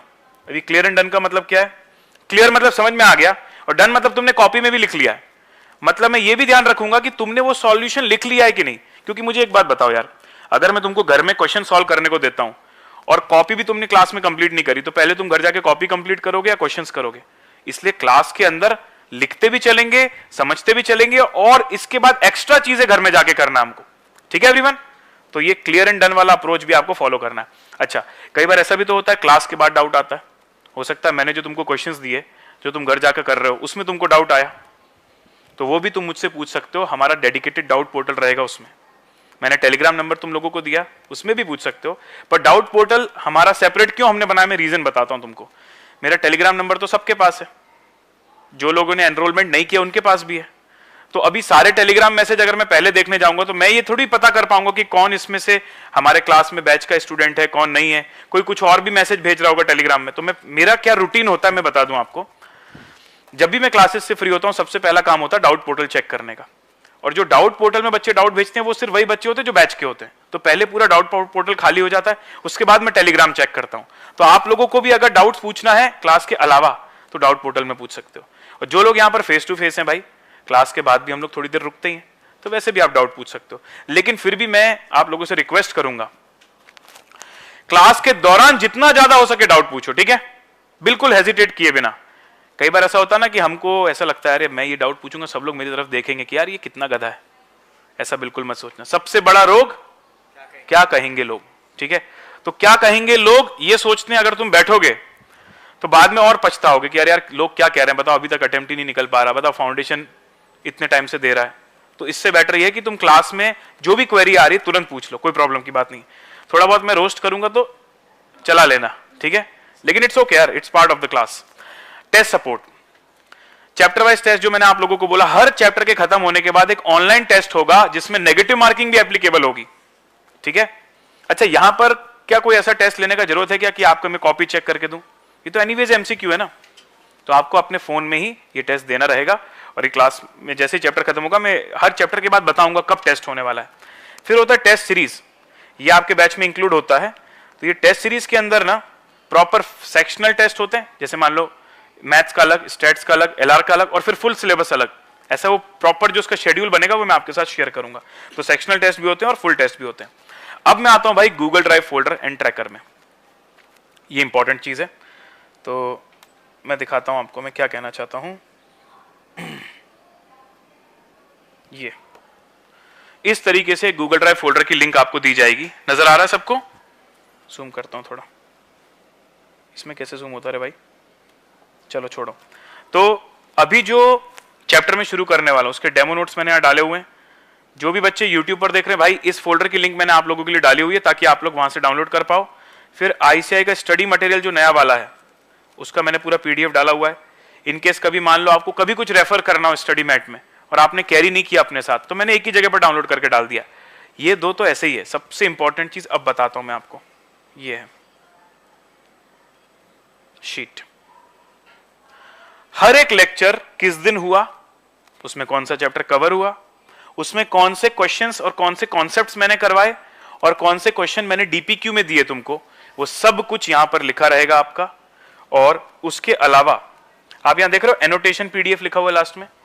यहां पर डाउनलोड की बटन आएगी जहां पे लेक्चर में जो मैंने लिखवाया उसका पीडीएफ डाउनलोड हो सकता है। ऐसा क्यों कर रहा हूं? आज मान लो मैंने टेलीग्राम ग्रुप में ये डालना चालू कर दिया पीडीएफ, बाद में आपको ढूंढना रहेगा तो आप कहां मैसेज सर्च करते रहोगे क्या? नहीं ना, एक जगह पर स्ट्रक्चर वे में रहेगा तो आपको बाद में रिवीजन करते समय मान लो कोई भी चीज रेफर करनी है तो आप तुरंत रेफर कर सकते हो। ठीक है, ऑलराइट। इसको हम लोग क्या बोलते हैं? ट्रैकर बोलते हैं, ट्रैकर। इसको हम लोग ट्रैकर बोलते हैं क्योंकि इसमें हम ट्रैक कर रहे हैं ना पूरी बैच को कि किस दिन क्या पढ़ाया जा रहा है, कौन सा होमवर्क है। अच्छा, मैंने होमवर्क आज बताया तुमको, तुम कॉपी में लिखना भूल गए तो तुम ट्रैकर में जाके चेक कर सकते हो सकता है आज मैंने कोई क्वेश्चन करवाया तुम पूरा नहीं लिख पाए हो क्लास में, वॉट एवर रीजन, तो जाके तुम कर सकते हो। तो इससे बच्चों को बहुत फायदा होता है और काफी बच्चों ने मुझे मैसेज भी किया है कि सर इस चीज को आप हमेशा फॉलो रखिएगा, इसलिए मैं इसको कंटिन्यू रखता हूं। ये सिर्फ एक स्नैपशॉट है प्रीवियस ट्रैकर का, अभी तो खाली है ना हमारा वाला, पहला दिन है, पर आप प्रीवियस बैच का देख लो ट्रैकर। ये देखो दिख रहा है, पहले दिन बैच स्ट्रेटजी, सब्जेक्ट के बारे में स्टडी स्ट्रेटजी, उसके बाद फिर मैंने जैसे वहां बेसिक्स पहले पढ़ाया था, types of numbers and so on, उसके बाद वहां पर डाउनलोड का बटन दिख रहा है आपको, फिर कब कौन कौन सा होमवर्क मिला, कौन कौन सा क्वेश्चन दिया गया, ये सब कुछ ऐसे रहेगा। ठीक है एवरीवन, तो ये लिंक आप लोगों के साथ ग्रुप में शेयर होगी, आप इसको बुकमार्क करके रख लेना अपने पास। ऑलराइट, चलो और कैलकुलेटर के बारे में बात कर लेते हैं। सभी लोग सबसे पहले चेक करके मुझे बताओ, कैलकुलेटर निकालो, सब लोग फटाफट निकालो। ब्रेक देना रहेगा क्या इनको? नहीं ना, ठीक। जरूरत है क्या ब्रेक की? ठीक है, चलो।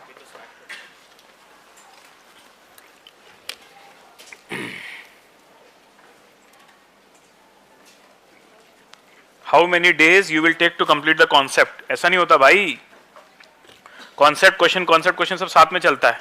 सब पूरा सिलेबस का कॉन्सेप्ट एक बार में पढ़ा दूं फिर बाद में क्वेश्चन कराऊं, ऐसा नहीं होता, चैप्टर वाइज चलता है। Thank you Vineet and Mansi, अभी आप पढ़ने में ध्यान दो, आप एनरोल करोगे तो हमारी टीम आपको खुद कांटेक्ट कर लेगी। ठीक है, चलो। हाँ, तो कैलकुलेटर की बात कर रहा था मैं। सब लोग लिखो 5632 लिखना, फिर लिखना माइनस 5214, फिर लिखना प्लस 5478, फिर लिखना माइनस 5896। क्या आ रहा है? ये पैटर्न देखा तुमने? मैं सर्कल बना रहा था ऐसा, 5632 5245 5478 5896। अभी सबका करने के बाद 0 आ रहा है क्या? हाँ, मतलब कैलकुलेटर प्लस माइनस सही चल रहा है। चलो ठीक है, अब प्लस माइनस तो सभी कैलकुलेटर में होता ही है। अब एक काम करो, 0.1134 लिखो, 0.1134 0.1134 लिखा क्या?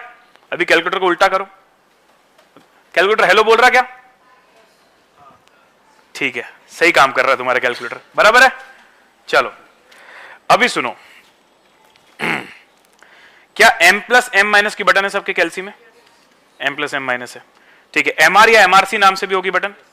gt की बटन है सबके कैलकुलेटर में? किसी के पास gt ना हो ऐसा? किसी के पास कैलकुलेटर ले लिया और अगर gt बटन नहीं है ना, तो मैं आपको बता दूं, जहां भी मैं gt की ट्रिक बताता हूं ना मैथ्स में, वहां उसकी एक ऑल्टरनेटिव ट्रिक भी होती है। तो gt वाला कैलकुलेटर होना कंपलसरी नहीं है, बट अगर लेना है तो gt वाला ही लेना, क्योंकि gt वाली ट्रिक और शॉर्ट होती है। जैसे हम मैथ्स फॉर फाइनेंस पढ़ेंगे ना, तो उसमें एक ट्रिक आती है जिसमें gt की वजह से बहुत जल्दी आंसर आ जाता है। उसी में मेमोरी वाला बटन भी यूज होता है, पर gt बटन से ज्यादा जल्दी काम हो जाता है। तो मैं किसी को ऐसा फोर्स नहीं कर रहा कि तुम अपना नॉन gt वाला कैलकुलेटर हटा दो, gt वाला ही लो, बट अगर ले सकते हो तो gt वाला ले लेना। अच्छा, प्लस माइनस का बटन है, प्लस माइनस, प्लस और माइनस नहीं, प्लस माइनस साइन चेंजिंग। -10 लिखते बनता क्या तुमको कैलकुलेटर में? -10, सब लोग बताओ, किसी को डाउट हो तो पूछ सकते हो मेरे से, बन रहा ना? ठीक है। और उसके बाद परसेंटेज की बटन होगी सबके पास, रूट की बटन होगी, ठीक है। एक काम करो, 64 लिखो, 2 बार रूट दबाओ, कितना आ रहा है? 2.8, ठीक है। 16 लिखो, 2 बार रूट दबाओ, आ रहा है ना? ठीक है, चलो। तो ये बेसिक चीजें आपके कैलकुलेटर में होनी चाहिए। मेमोरी की बटन्स, स्क्वायर रूट की बटन, जीटी की बटन प्रेफरेबल है, हो तो बहुत अच्छी बात है, पर ऐसा नहीं जीटी बटन नहीं होगी तो आपके आंसर नहीं सॉल्व होंगे, हो जाएंगे। प्लस माइनस का साइन होना चाहिए। एमयू करके बटन दिख रही सबको?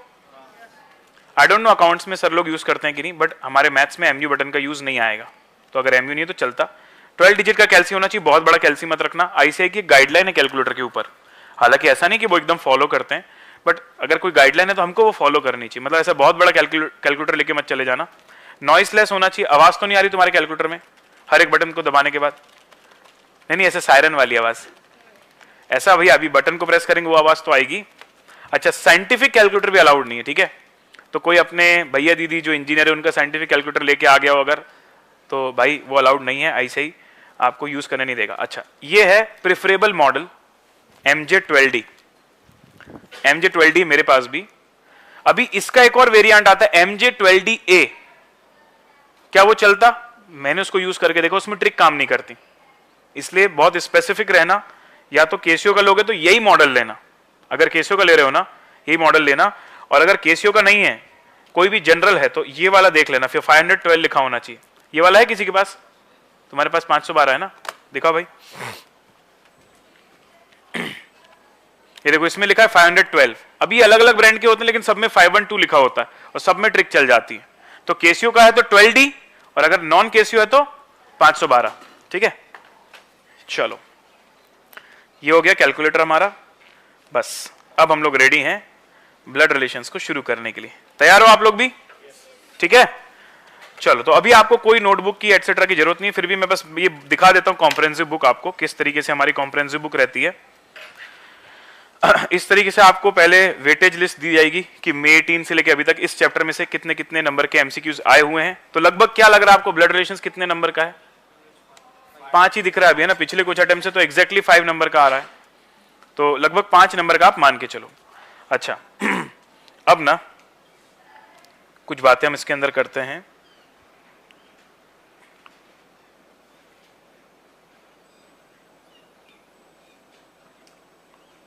नोटबुक निकालिए सभी लोग।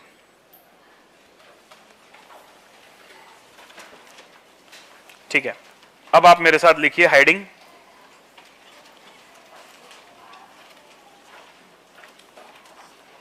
Blood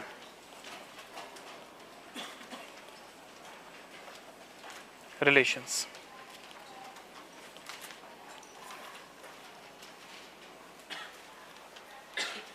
blood relations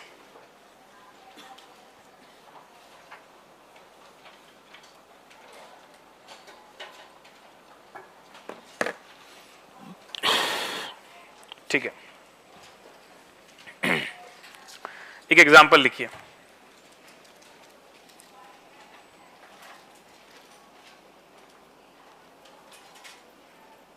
A is brother of K. M is father of A and C is mother of K. Who is C to A? Sorry. Who is C to M? चलो आपको करना है ये। अभी मैं कुछ भी नहीं बता रहा हूं, कोई तरीका भी नहीं बता रहा हूं इसको सॉल्व करने का, अपना दिमाग लगाइए। Do it yourself.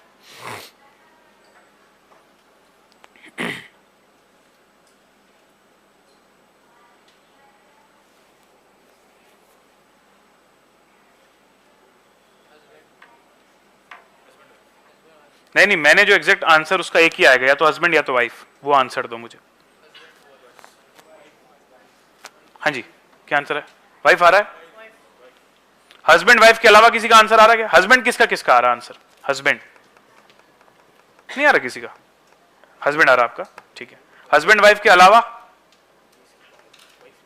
अच्छा, किसको एकदम पल्ले ही नहीं पड़ रहा, एकदम दिल से बताना भाई, बिल्कुल समझ ही नहीं आया सर क्या है लैंग्वेज। हाँ ठीक है, अच्छी बात है, दैट्स फाइन, ठीक है। आओ रीड करते हैं, इंटरप्रीट कैसे करते हैं इस टाइप के सवाल को समझते हैं। लिखा है A is brother of K। A जो है K का भाई है, M is father of A and C is mother of K, who is C to M। अगर हम नॉर्मली सोचने जाएंगे ना, बिना पेन उठाए बिना डायग्राम बनाए, तो बड़े कंफ्यूज हो जाएंगे यार। ऐसा वो इसका मामा है, वो इसका भाई है, ये इसकी मम्मी है, ऐसा करेंगे ना बहुत कंफ्यूजन होगा। अब मैं आपको एक आइडिया देता हूं कि इसको हम लोग एक्चुअली में कैसे करते हैं ताकि हम कंफ्यूजन ना रहे। तो देखो भाई, आपको बनाना है एकदम छोटा सा डायग्राम। जैसे पहली लाइन लिखी हुई है A is brother of K, तो A और K क्या दोनों सेम जनरेशन के हैं? दोनों सेम जनरेशन के हो गए ना, तो मैंने देखो सेम लाइन में लिख दिया दोनों को, A is brother of K। अच्छा, A is brother of K पढ़ते आपको किसका जेंडर पता चल गया? A is brother of K। इस लाइन को पढ़ के मुझे K का जेंडर तो नहीं पता चल रहा, K तो गर्ल भी हो सकती, बॉय भी हो सकता है, बट A का जेंडर श्योरली पता चल गया, मैं राइट? ठीक है, तो हम लोग एक ट्रिक करते हैं, जैसे जेंडर किसी का पता चलेगा ना, तो मेल के केस में हम उस पर्सन के आगे प्लस लगा देंगे, फीमेल के केस में माइनस लगा देंगे। तो एक काम करो, A प्लस कर दो। तो इससे क्या समझ में आ रहा है? A और K सेम जनरेशन के, और प्लस लगा दिया मतलब वो मेल है, A इज अ मेल। अब सुनो, M is father of A, मैं M यहां लिख रहा हूं, क्यों? अपर जनरेशन कहलाई क्या फादर? ठीक है। अच्छा, जेंडर पता चल गया क्या इसमें किसी का? किसका? M का। फादर है मतलब मेल है। अच्छा, अगला लिखा है C is mother of K, C is mother of K। अब मुझे एक बात बताओ, अगर A और K सिबलिंग है, सिबलिंग समझते हो, भाई बहन, भाई भाई, है ना, उनको बोलते हैं सिबलिंग्स। तो अगर A के पापा है M, तो K के पापा कौन है? Who is the father of K? M है। अच्छा, अब अगर K की मदर C है, तो A की मदर भी कौन है? तो क्या मैं ऐसा बोल सकता हूं कि C जो है इनकी वाइफ है? ठीक है, अब सुनो मेरी बात ध्यान से, जो आखिरी पार्ट है क्वेश्चन का, आखिरी पार्ट क्या लिखा हुआ है यहां पर? Requirement, who is C to M, इसको लिखता हूं मैं fill in the blanks form में। कैसे? देखो, C is dash to M। अब जो हस्बैंड वाइफ वाला कंफ्यूजन आ रहा था, अब वो नहीं आएगा, अब फिल इन द ब्लैंक्स भर के देखो,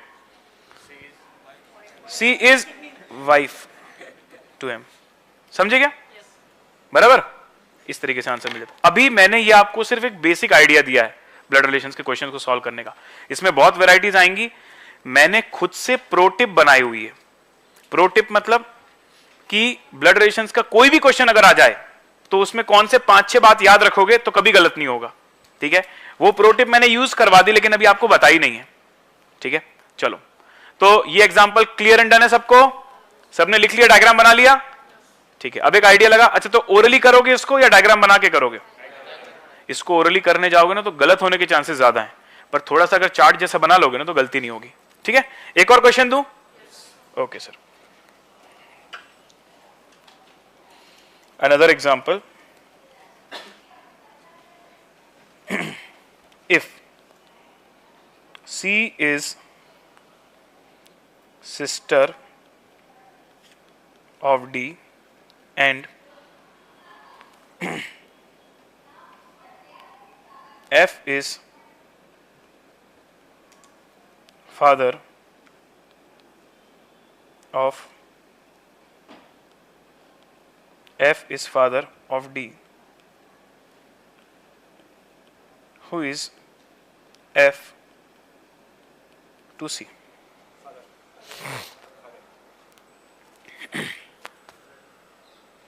डॉटर नहीं होगा क्या?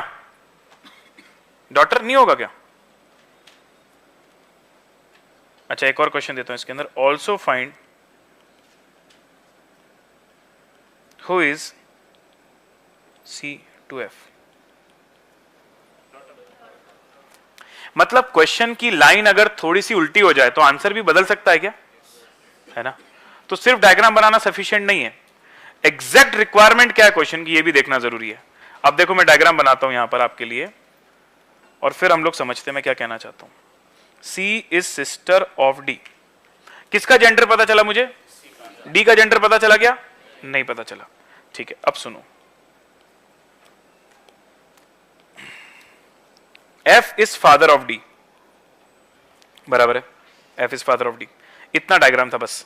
अब पूछ रहा है पहला क्वेश्चन आपसे, पहले क्वेश्चन में पूछा रहा है who is F to C, तो F is dash to C। तो क्वेश्चन की रिक्वायरमेंट को अगर मैं फिल इन द ब्लैंक्स में लिख दूंगा तो कभी गलती नहीं होगी। अब आप खुद सोचो, F जो है C के क्या है? C के फादर है। डन। लेकिन अगर इसी रिक्वायरमेंट को अपोजिट फॉर्म में पूछ लिया जाए, C is dash to F, तो अब क्या हो जाएगा? क्या C का जेंडर पता है आपको? हाँ, C इज अ फीमेल और F की बेटी कहला गई ना वो, तो answer daughter.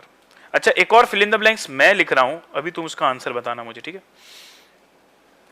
D is dash to F।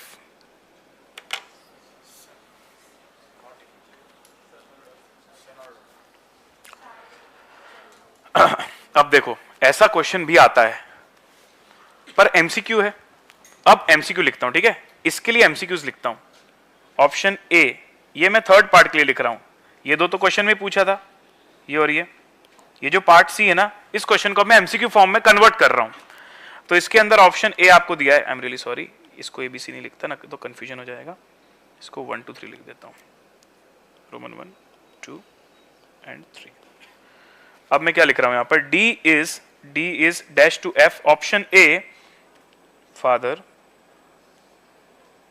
Option B brother, option C son and option D uncle.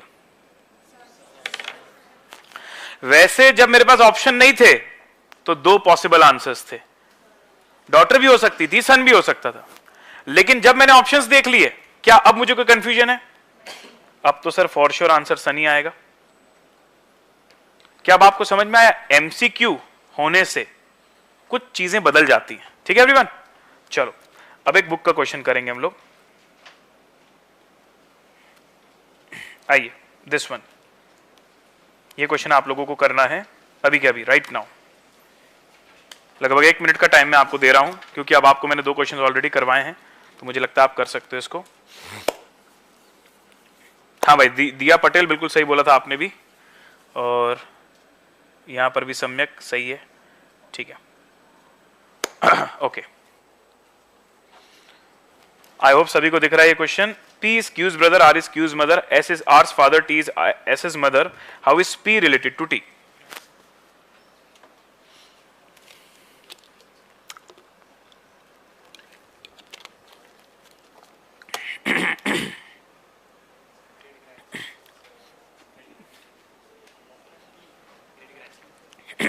Great grandson आ रहा, और किसी का?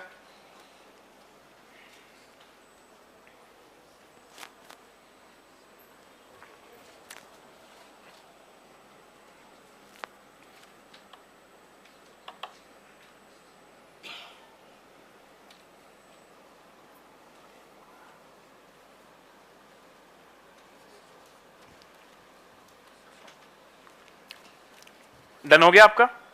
डन डन डन डन, ठीक है। Anyone who is clueless? चलो मैं कॉपीज देखता हूं। बनाया भाई तुमने? डन हो गया? क्या आंसर आ रहा? कहाँ लिखा तुमने? पर नहीं सर, ऊपर आगे का नहीं लिखा। ठीक है, तो उसको fill in the blanks format में लिखो, क्वेश्चन की रिक्वायरमेंट को। हाँ भाई, बन रहा डायग्राम की कंफ्यूजन हो रहा थोड़ा? ठीक है, सही है, ओके, आ रहा है ना आपको? ठीक है,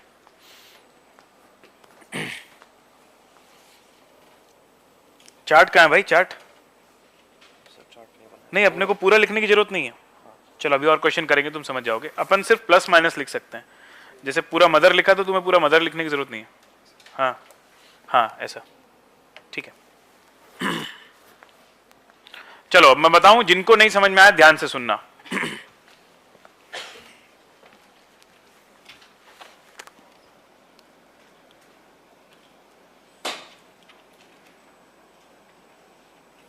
ये कैसे कॉपी होगा रे भाई?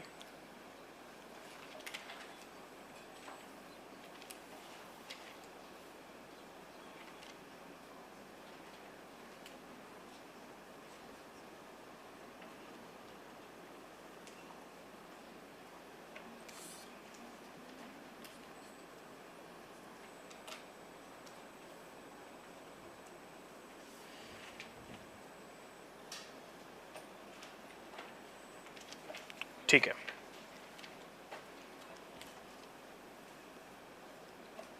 चलो भाई,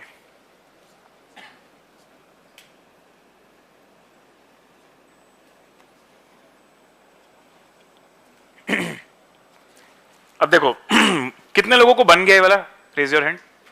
ठीक है, ऑलमोस्ट लोगों को बन गया। अभी जिनको नहीं बना वो ध्यान से सुनिए एक एक line. P is Q's brother, P जो है क्यू के ब्रदर है। तो इस लाइन से पहली बात तो सेम जनरेशन है कि नहीं वो चेक कर लो, और फिर प्लस माइनस देख लो। तो पी अगर क्यू के ब्रदर हैं तो सेम जनरेशन तो होंगे, लेकिन इसमें जेंडर किसका पता चल रहा है? पी का। पी क्यू के भाई हैं, क्यू मेल है या फीमेल नहीं पता, आगे जाके पता चलेगा।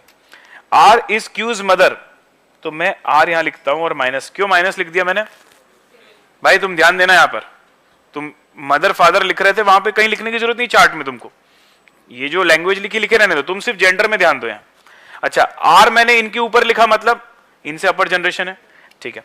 फिर लिखा है एस इज आर्स फादर, तो आर के भी फादर है एस, और T is S is mother, तो लो भाई यहां तो जगह कम पड़ गई। अरे भाई ऐसे नहीं होगा। P is the Q's brother, तो P ब्रदर है क्यू के, और R क्यू की, R इज क्यूज मदर, मतलब दोनों की मदर कहलाई ना, और S is R's father and T is S is mother. How is P related to T? तो मैं इसको लिखूंगा फिल इन द ब्लैंक्स, मैंने बोला था आपको, इससे कंफ्यूजन नहीं होता कभी भी। तो क्या फिल इन द ब्लैंक्स लिखो? How is P related to T? तो P is dash to T। अब बताइए भाई सर, T के सन, उनकी डॉटर और उनका सन, तो सन के जो डॉटर होते हो क्या भाई? ग्रैंड डॉटर, और ग्रैंड डॉटर का भी अगर सन आ गया, मैं बोलते ना पर पोता है ना, पर पोती, वैसा। बट फाइनली तुम इसके बारे में बात कर रहे हो, ये मेल है कि फीमेल है? मेल है, तो यहां हो जाएगा ग्रेट ग्रैंड सन। अच्छा, ग्रेट वर्ड क्यों आया, सबको समझ में आया ना? अच्छा, जिनको इंग्लिश में रिलेशंस नहीं पता भाई, थोड़ा थोड़ा सा अपन को प्रैक्टिस करना पड़ेगा, ठीक है। अपन अपनी लोकल लैंग्वेज में, मराठी में, गुजराती में, हिंदी में जो भी बोलते हैं, बट थोड़ा सा इंग्लिश के वर्ड्स भी अब हम लोगों को समझ में आने चाहिए। मैं फिर भी एक बेसिक बता देता हूं, फादर मदर सबको पता है, पर इंग्लिश में सबसे मजे की बात, मामा अंकल, चाचा अंकल, बड़े पापा अंकल, और फूफा अंकल, है ना, तो कोई कंफ्यूजन नहीं। दूसरा, वही अगर आप जाते हो बुआ, पापा की सिस्टर बुआ बोलते हैं ना, मराठी में क्या बोलते हैं बुआ? आत्या, आत्या, तो वो भी इसमें इंग्लिश में, इंग्लिश वालों के पास ज्यादा वैरायटी नहीं भाई वर्ड्स की, वो क्या सब अंकल सब आंटी वैसा वाला। लेकिन इसके अलावा कुछ टर्म्स हैं जिनमें बच्चों को कंफ्यूजन आता है, मैं वो टर्म्स आपको बताता हूं कौन सी हैं।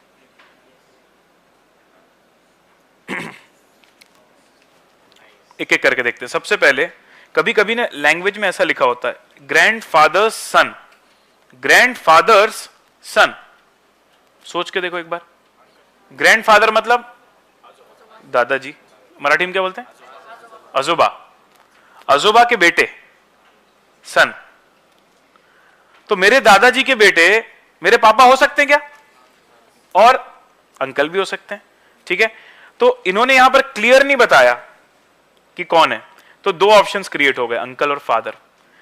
लेकिन ग्रैंडफादर्स ओनली सन लिख दिया, इससे एक हिंट दे दी उन्होंने कि मेरे दादाजी के इकलौते बेटे हैं। इकलौते मतलब समझते हो ना, एक ही बेटे हैं, तो डेफिनेटली वो कौन होंगे हमारे लिए? फादर होंगे, ठीक है। तो my grandfather's son can be my father और uncle, but my grandfather's only son will be definitely the father, ठीक है। अब नीस, नेफ्यू, कजिन, इनका कंफ्यूजन मैं दूर करना चाहता हूं, आइए समझते हैं। सबसे पहले नोटबुक में डालो, आप यहां पर लिखो कजिन। इसमें थोड़ा सा कंफ्यूजन बच्चों को रहता है कजिन नीस नेफ्यू में, वो बस दूर कर देता हूं, फिर प्रॉब्लम नहीं आएगी। कजिन,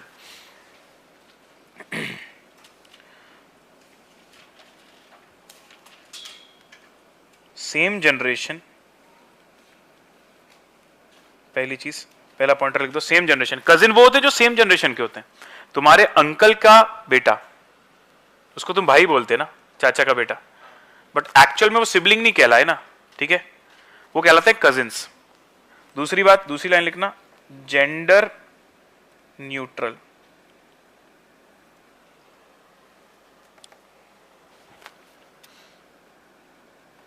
एग्जाम्पल, uncles सन, अंकल्स डॉटर, एटसेट्रा। तो अगर मेरे अंकल के, मामा के, बुआ के, फूफा के, किसी के भी बेटे हैं, वो मेरे क्या हुए? कजिन। लेकिन उनकी बेटी क्या हुई? वो भी कजिन। मतलब जो कजिन वर्ड है वो मेल के लिए यूज होता है, फीमेल के लिए यूज होता है, या जेंडर न्यूट्रल है? Gender neutral. ये इंपॉर्टेंट बात जो आपको समझनी थी, ठीक है। तो कजिन में एक इंपॉर्टेंट चीज याद रखना, और वो है सेम जनरेशन के होते हैं कजिन्स, है ना। मतलब मेरे चाचा मेरे कजिन कहलाए क्या? मेरे चाचा के जो बेटे या बेटी हैं, उनके जो चाइल्ड हैं, वो मेरे कजिन कहलाए, ठीक है। अब मैं आता हूं यहां पर नेफ्यू में।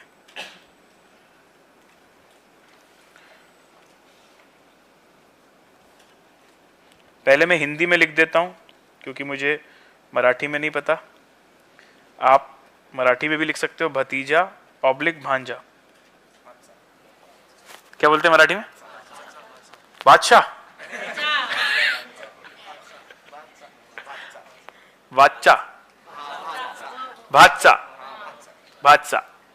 भांजा को बोलते हैं भादसा, और भतीजे को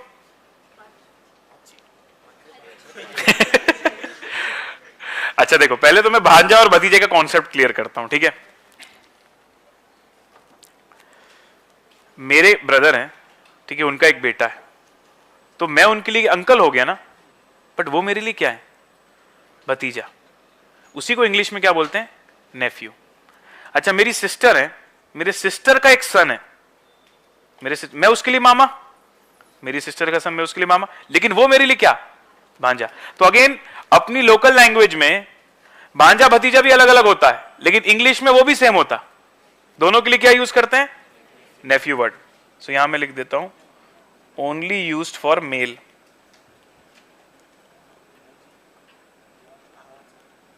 ओनली यूज्ड फॉर मेल। अब एग्जाम्पल में मैं लिख रहा हूं so that you get an idea. My brother's son और माई सिस्टर्स सन, ठीक है ना। मेरे भैया का बेटा या मेरे दीदी का बेटा, नेफ्यू। क्या मराठी में? अच्छा, पुतन्या, बादशाह और पुतन्या, ठीक है भाई। मराठी मेरे को सीखना, अभी मैं मराठी की क्लास लगाऊंगा शाम को, तुमको हैं? अरे हाँ यार, ये आइडिया अच्छा है, तुम ही लोग सिखा देना। क्यों? क्या बोला, क्या बोला है? अच्छा, रूम नंबर बता रहा है भाई, लाइब्रेरी में, रूम में नहीं आऊंगा मैं। चलो, नेफ्यू के बाद नीस।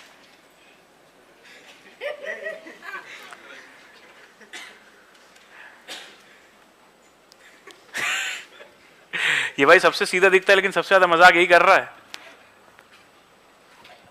चलो, अब यहां पर मुझे बताओ क्या आना चाहिए? कॉमन सेंस है अब तो। ऊपर वाले में जैसे भतीजा लिखा, भतीजी लिख दो यहां, भाजी, राइट, भतीजी। और क्या बताते भांजा का? पुतन्या, पुतनी, ठीक है, हाँ समझ गया। चलो, this is used for, only used for female. बस ये तीन टर्म्स में ना कंफ्यूजन होता है ज्यादा। अच्छा, आप में से किसकी शादी हो गई? किसी की नहीं हुई ना? तो अभी, हाँ मेरी बस हुई है। तो मेरे को कोई दिक्कत नहीं होती, तुमको एक और रिलेशन में दिक्कत होगी, इन लॉज, ठीक है। तो इसके बाद वो बताता हूं। तो यहां पर हो जाएगा ब्रदर्स, एग्जाम्पल में ब्रदर्स डॉटर ना, ब्रदर्स डॉटर और सिस्टर्स डॉटर,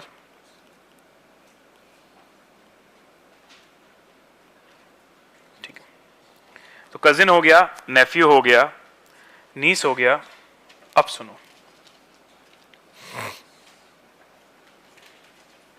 अगला लिखते हैं अपन लोग, brother in law, brother in law. जिस रिलेशन के आगे इन लॉ लिख गया है ना, वो एक्चुअली ब्लड रिलेशन है ही नहीं, it is relation due to marriage. समझ रहे हो? जैसे कि इसको एग्जाम्पल से समझते हैं ना। इसका डेफिनेशन ही लिखवा रहा हूं, सीधे एग्जाम्पल से समझा रहा हूं। सो ए इज हस्बैंड ऑफ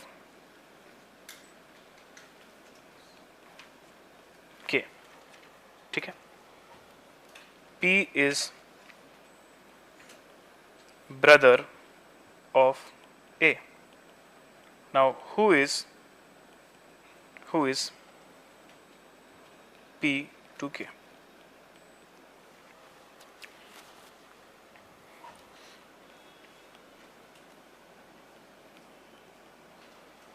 अच्छा, विजिबल है ना, साइज प्रॉपर लिखने में आ रहा ना?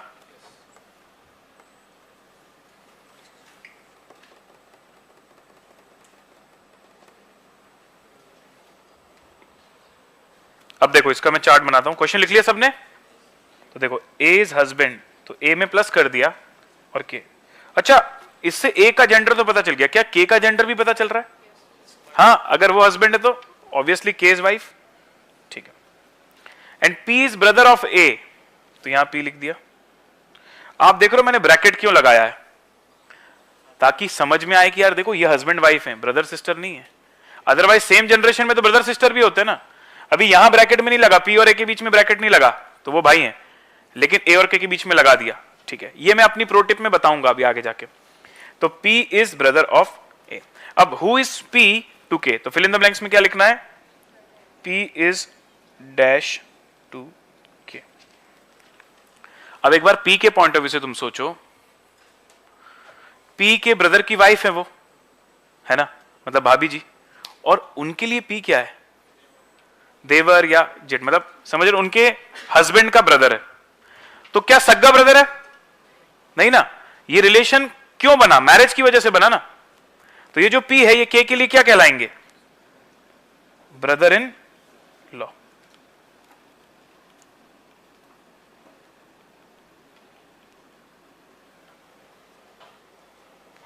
तो यहां पर एक नोट लिख देते हैं हम लोग।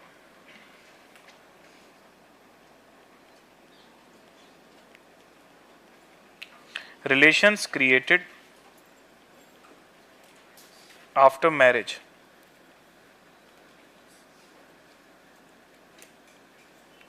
are suffixed with in-law, brother-in-law, sister-in-law। अच्छा, ओ सॉरी, नहीं, बराबर तो है भाई। ए अगर मैं लिख दिया तो ब्रदर आंसर हो जाएगा ना। अच्छा, यहां पर बोल रहे हो हु इज पी टू के, या क्वेश्चन में बोल रहे हो? नहीं भाई, सही तो है। देखो, हु इज पी टू के, पी जो है के लिए क्या है? पी जो है के लिए क्या है? टू के हु इज पी, तो बराबर तो है। समझो ना, पी और ए भाई भाई, ए की शादी हो गई, अभी पी की शादी नहीं हुई है, मतलब व्हाटएवर, पी के बारे में भी मैं और कुछ नहीं बोल रहा। अब के जो है शी इज वाइफ ऑफ ए। अब जो पी है उनके लिए, जिसको कि अगर तुम ऐसे नॉर्मली बोलने जाओगे तो देवर मान लो, छोटा भाई है, let's say P is small brother of A, तो छोटा भाई है, तो के उनको क्या बोलेंगे? भाई ही बोलेंगे ना, कि ये भाई है। लेकिन ये कौन सा वाला भाई है? बाय बर्थ वाला ब्रदर रिलेशन है या बिकॉज ऑफ द मैरिज? तो दिस ब्रदर इन लॉ। अच्छा, इसमें कोई कंफ्यूजन है क्या किसी को? अभी और क्लियर है सबको? ठीक है, डन। ये हो गया ब्रदर इन लॉ। अब सिमिलर वे में मैं यहां पर लिख देता हूं अदर इन लॉ। अब सबके एग्जांपल देने की जरूरत नहीं मुझे, आप इन लॉ का एक आइडिया आपने ले लिया ना। अब कौन कौन से होते हैं? In law relations are father in law. ससुर जी, मेरी शादी हुई, ठीक है, अभी मेरे पापा तो ऑलरेडी थे, पर शादी होने के बाद एक और पापा आ गए ना, पापा टू, वो फादर इन लॉ। अच्छा, मेरी वाइफ के लिए जो मेरे पापा हैं वो फादर टू हो गए ना, तो फादर इन लॉ। तो मेरे जो फादर हैं वो मेरी वाइफ के लिए फादर इन लॉ, उसके जो फादर है वो मेरे लिए फादर इन लॉ। समझते ना ये? तो ससुर जी। सिमिलरली फादर इन लॉ हो गया। फिर और बताओ क्या हो सकता है? Mother in law, daughter in law,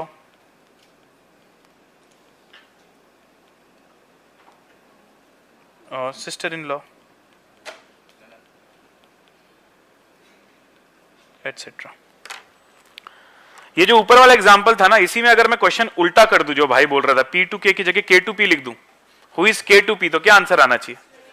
sister in law. मतलब P बोलेगा कि K मेरी भाभी है, भाभी is again like sister but because of marriage, तो सिस्टर इन लॉ। तो इन लॉ का बेसिक कॉन्सेप्ट समझ गए ना सब लोग? तो मैं हर एक एग्जांपल नहीं बता रहा हूं, जब क्वेश्चंस आते जाएंगे तो हम लोग उसको समझते जाएंगे इन लॉस के बारे में। ठीक है सर, ऑलराइट। तो ये हो गया हमारा brother in law, sister in law. अच्छा जी, अब हम लोग क्या करते हैं ना, अब एक प्रो टिप लिख लेते हैं अभी हम लोग, फिर कुछ बेसिक एग्जांपल्स आपको आज होमवर्क में दूंगा और कल प्रो टिप को अप्लाई करना सीखेंगे। आज सिर्फ प्रो टिप लिखवा देता हूं, अब फिर नया नहीं पढ़ाऊंगा, और फिर कल हम लोग प्रो टिप को अप्लाई करना। तो सभी लोग हेडिंग डालिए फटाफट, pro tips, pro tips for chart formation, chart formation की प्रो टिप्स।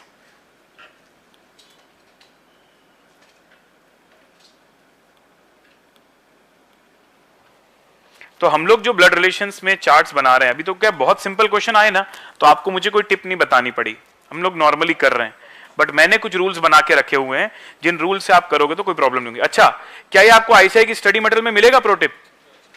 नहीं मिलने वाला, वहां पर सीधे एग्जाम्पल हैं, सीधे क्वेश्चन हैं। तो ये मैंने मेरे प्रैक्टिस से, मेरे एक्सपीरियंस से मैंने खुद डेवलप किया है, ठीक है? पर मैं आपको गारंटी देता हूं इससे आपको बहुत फायदा मिलने वाला है। तो हम लोग बुक में देखते हुए चलते हैं और वहीं से देख के लिखेंगे। देखो बुक में लिखा हुआ है, ऐसा नहीं कि नहीं लिखा हुआ है, but still I want you all to write with me, ठीक है? पहला देखो क्या लिखा हुआ है, ये तो कितने लोगों को समझ में आ गया, हम लोग अप्लाई कर चुके हैं ना। Same generation in same row, मतलब brother sister husband wife same में आते हैं, पापा आते तो उसके ऊपर में, दादा आते तो और ऊपर में, है ना? फिर अगर सन है डॉटर है तो और नीचे, अपर लोअर जनरेशन, क्लियर है? तो पहला पॉइंट लिख दो भाई, फर्स्ट पॉइंट, सभी बच्चे मेरे साथ, सेम जनरेशन इन सेम रो।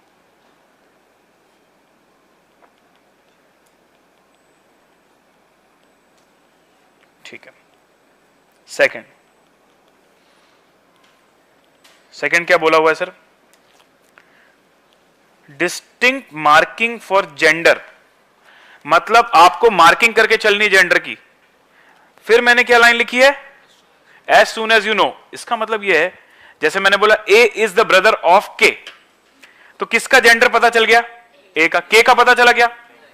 तो ऐसा ऑब्सेस्ड मत हो जाओ कि सबका जेंडर तुरंत लिखना है। As soon as you know, मुझे ए का पता चला तो मैंने ए का लिख दिया, जिसका नहीं पता मैंने नहीं लिखा। तो जैसे जैसे जिसका जिसका पता चलता जाएगा, हम चार्ट बनाते समय उसका जेंडर वहां पर मार्क करते चलेंगे। अच्छा, यूनिफॉर्मिटी रहे इसलिए मैंने ऐसे डिसाइड कर दिया, मेल प्लस फीमेल माइनस, ऐसा, ठीक है? कई बार लोग एम एफ ऐसा करके भी शॉर्ट में लिखते हैं, बट अभी तुम सब भी यही फॉलो करो, ताकि क्योंकि मैं चार्ट बनाऊंगा तो तुमको कंफ्यूजन ना हो, ठीक है? तो चलो इसको भी हम लोग लिख लेते हैं।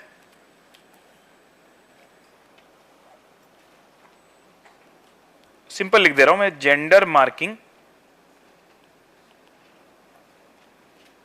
ये लाइन का मतलब समझ में आया ना? As soon as you know, कि जैसे ही क्वेश्चन में लैंग्वेज पढ़ के समझ में आ जाता है कि हाँ इसका जेंडर क्लियर है तो लिख दो, नहीं क्लियर है तो कोई बात नहीं, छोड़ दो।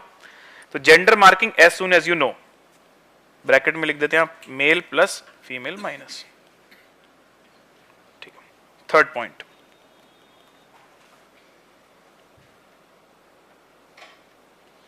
क्या दिया हुआ है सर?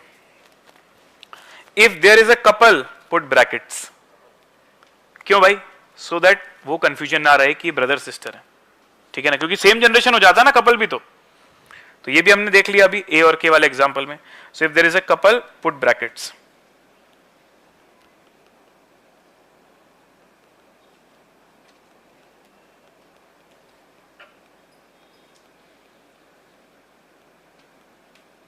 फिर आता है फोर्थ पॉइंट, क्या दिया हुआ है सर फोर्थ में? Make an empty box if name is not given. अभी ऐसा कोई एग्जांपल हमने नहीं लिया है जिसमें ये यूज हो, तो इसको बस लिख लो, अभी कल अप्लाई करना सिखाऊंगा।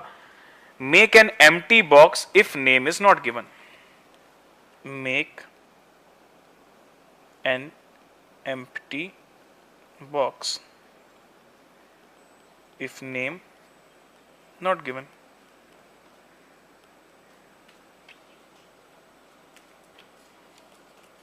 और उसके बाद अब देखो क्या दिया हुआ है, if information is not in proper linkage hold the statement and go to the next one and come back to again. अच्छा कई बार क्या होता है, अभी तुमने मेरे साथ 2-3 क्वेश्चन देखे ना, मैं ऐसा लिखता था ए इज हस्बैंड ऑफ के, पी इज ब्रदर ऑफ ए, मतलब पिछली लाइन का कोई एक बंदा अगली लाइन में भी रहता था, तो मैं डायग्राम लाइन से बना देता था कि पहली लाइन में ये बंदा मिला, फिर इसके साथ इसको जोड़ दिया इसके साथ.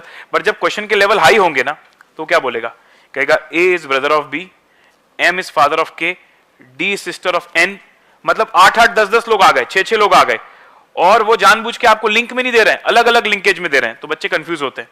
तो वहां पर भी एक ट्रिक होती है, हम लोग क्या करते हैं, अगर हमको अलग अलग दिया है ना, तो हम लिंक वालों को पहले पहले बना लेते हैं, जो लिंक में नहीं उसको होल्ड कर देते हैं थोड़े टाइम के लिए. इसका एप्लीकेशन भी मैं कल बताऊंगा, अभी लिख लो इसको मेरे साथ, मैं इसको शॉर्ट में लिखवा देता हूं यहां पर.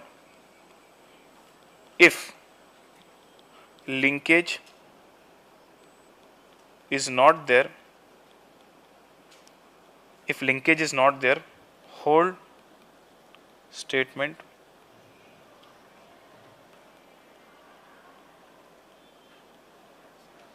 check it later again and check it later again. इसका एप्लीकेशन भी हम कल देखेंगे. if the linkage is not there, hold the statement and check it again later. ठीक है, फाइन सर.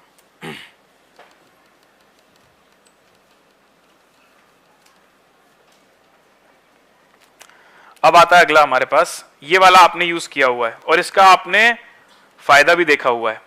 हम क्वेश्चन को अगर fill in the blanks form में लिख देना आखिरी रिक्वायरमेंट को, तो वो जो मिस्टेक हो रही थी ना कि हस्बैंड आंसर आएगा या वाइफ आंसर आएगा, वो कंफ्यूजन नहीं होगा. ठीक है, तो convert your question requirement into fill in the blanks format. तो आप अपने क्वेश्चन की रिक्वायरमेंट को fill in the blanks format में डाल दिए तो कंफ्यूजन नहीं होगा. कन्वर्ट क्वेश्चन इनटू, नहीं क्वेश्चन रिक्वायरमेंट, देखो क्वेश्चन तो बहुत बड़ा है, रिक्वायरमेंट मतलब समझते हो ना, देखो क्वेश्चन में बहुत सारा दिया, पर लास्ट में जो पूछ रहा है आपसे कि बताओ ये इसका क्या, वो जो फाइनल लाइन है उसको मैं रिक्वायरमेंट बोल रहा हूं. ठीक है, तो convert question requirement, convert question requirement into fill in the blanks format. ठीक, और अगला है हमारे पास, ये वाला भी मैंने थोड़ा सा आपको डेमो दे दिया है एक एग्जांपल के माध्यम से. क्या लिखा है, if you are getting answers for, if you are getting 2 answers for a question. जैसे याद है वो एक में मैंने पहले बोला था तो आपको लग रहा था इसका आंसर सन भी हो सकता है, इसका आंसर डॉटर भी हो सकता है, लेकिन जब मैंने एमसीक्यू के फॉर्म में उसको डाल दिया तो आपने देखा अरे डॉटर तो ऑप्शन में है नहीं, सिर्फ सन है, मतलब डेफिनेटली वो होगा. तो यहां पर वही लिखा है, if you are getting 2 answers for a question just chill, don't do, check the options. पहले ऑप्शंस तो देख लो, तुम्हारे 2 आंसर आ रहे हैं लेकिन हो सकता है ऑप्शन में एक ही हो. अच्छा, अब यहां पर क्रांतिकारी विचारधारा वाले लोग आएंगे, सर मान लीजिए मेरे 2 आ रहे हैं और दोनों ऑप्शन में दिए तो क्या करूंगा. भाई ऐसा नहीं होता, अगर उनको ऐसा मल्टीपल पॉसिबल वाले आंसर्स देने हैं ना, तो वो ऑप्शन में सिर्फ एक ही आंसर देंगे, don't worry about it. Sir फिर भी मान लो दे दिया तो क्या करेंगे, दोनों में से कोई एक लगा के आ जाना पेपर में, दोनों को ही पूरे नंबर देंगे ऐसे वाले. कभी कभी ऐसा हो जाता है पेपर में कि गलती हो जाती क्वेश्चन फॉर्मेशन में और उसके 2-2 सही आंसर आ रहे होते हैं, तो अल्टीमेटली जब ओएमआर चेक होती है ना, तो उसमें ये कोडिंग डाल देते हैं कि अगर किसी ने ये टिक किया उसको भी नंबर दे दो, किसी ने ये टिक किया उसको भी नंबर दे दो. बट बहुत रेयरली ऐसा होता है. ठीक है, चलो भाई, तो ये वाला पॉइंट भी लिख लो. If you are getting 2 answers, just chill and check the options.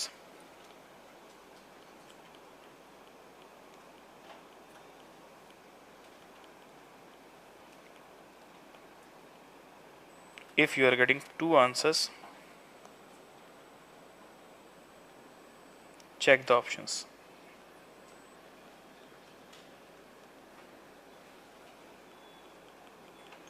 और लास्ट है, एक हाईएस्ट लेवल का क्वेश्चन आता है ब्लड रिलेशन में, जो हम लोग कल डेमो देखेंगे, उसका भी पहला क्वेश्चन देखेंगे, पॉइंटिंग बेस्ड. अभी मैं ज्यादा रिवील नहीं करूंगा, पर जब पॉइंटिंग बेस्ड वाले क्वेश्चन आते हैं, अभी तक आपने देखा होगा मैं डायग्राम बनाते समय ना सिर्फ ऐसे मार्क कर देता था कि ये P है, प्लस है, ये माइनस है, कुछ लिख नहीं रहा था। पर जब वो पॉइंटिंग वाले क्वेश्चन आएंगे ना, तो हम लोग डायग्राम को और इंप्रोवाइज करने वाले हैं, एरोज बनाने वाले। जैसे मैंने लिखा A is brother of K, या मान लो A is brother of M, तो A लिखूंगा, M लिखूंगा, फिर एक एरो लिखूंगा, एरो में ब्रदर लिखूंगा। वो क्यों करना पड़ेगा? क्योंकि वो क्वेश्चन इतना कॉम्प्लिकेट हो जाता है कि वहां हम सोच ही नहीं पाते बिना लिखे। वो कुछ कुछ क्वेश्चंस कभी आ सकते हैं वैसे। तो इन पॉइंटिंग बेस्ड क्वेश्चन लिखो, in pointing based questions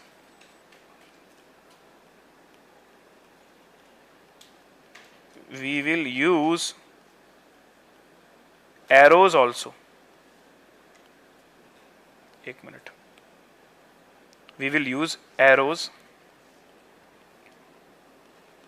with relation in diagram। बस भाई, आई थिंक इतना ही है इसके अंदर, ठीक है। चलो, तो ये क्वेश्चन हमारा हो गया था क्या? क्वेश्चन 1 बुक का। हाँ, अब मैं आपको ना कुछ क्वेश्चंस देता हूं आज ट्राई करने के लिए।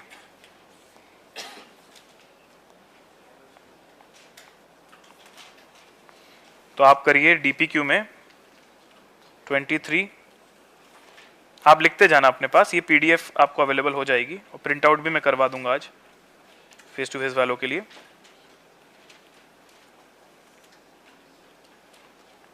तो बेसिकली 23 से लेके, आज ज्यादा नहीं देता, 27 तक तो आज का डीपीक्यू है, फ्रॉम क्वेश्चन 23 टू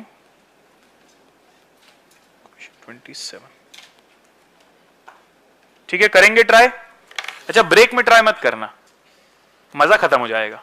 अभी तुमने पढ़ा, अभी ताजा ताजा है, क्लासेस आज की खत्म हो जाएंगी, आप जाओगे अपने हॉस्टल में, घर में, उसके बाद थोड़ा ब्रेक के बाद फिर इसको ट्राई करना, तो ज्यादा मजा आएगा, है ना। कई बार ऐसा होता है कि सर बहुत इजी लगा, चलो यार आज यही खत्म करके चले जाते क्लास में। ऐसा मत करो, थोड़ा सा मजा रखो। और वैसे भी धीरे धीरे क्वांटिटी बढ़ती जाएगी, तो बाद में आप ब्रेक में कर भी नहीं पाओगे। तो that's all for today guys. I hope आपको मजा आया होगा। किसी को जो ओवरऑल बैच का जो मैंने आपको जनरल बताया इंट्रोडक्शन, उसके रिगार्डिंग कोई डाउट है तो आप पूछ सकते हो, और अगर कोई डाउट नहीं है तो फिर हम लोग क्लास को रैप अप करते हैं आज, ठीक है। हाँ, बुक्स जैसे यहाँ पे रेडी हो जाएगी प्रिंट होके तुम लोग को तो मिल जाएगी, फेस टू फेस वालों को तो तुरंत मिल जाएगी, ऑनलाइन वालों को 7 से 10 दिन लग जाता है पहुंचने में। उसका अपडेट फिर भी आज दे देता हूँ बात करके डिस्पैच में, ठीक है। और किसी को कुछ और पूछना है भाई? कैसा लगा ब्लड रिलेशंस? 80+ मिनिमम सबका होना चाहिए, ठीक है। Okay guys, thank you so much, bye bye. मिलते हैं कल सुबह 8:30 बजे शार्प, एंड तब तक के लिए आप एंजॉय करो। अभी एमवी सर का क्लास होने वाला है नेक्स्ट, है ना, 10:30 से है 10:45 से, हाँ 10:45 से, ठीक है। तो आप लोग का 15 मिनट्स का ब्रेक है, और फिर 10:45 को एमवी सर आप लोग को मिलेंगे। Bye bye guys, good day. हाँ हाँ, नहीं अभी जो हम लोग बुक देख रहे थे ना, वो कॉम्प्रिहेंसिव बुक है, कंपाइलर ऐसी दिखेगी, दो अलग अलग बुक है, इसमें सिर्फ क्वेश्चंस हैं। जो कॉम्प्रिहेंसिव बुक है ना, उसमें से कॉन्सेप्ट क्वेश्चन दोनों है जो क्लास में करेंगे, और ये एक्स्ट्रा क्वेश्चंस हैं। ये भी हार्ड कॉपी मिलेगी, मिलेगी हार्ड कॉपी। हेमंत भाई एंड कर देना। चलो भाई, जो लोग यूट्यूब में उनको भी bye bye, take care, see you, मिलते हैं। कुछ भी हो आप लोग कमेंट बॉक्स में पूछ सकते हो चीजों को, वीडियो के एंड होने के बाद वहां पर हम लोग आपको रिप्लाई कर देंगे, ठीक है। सी यू।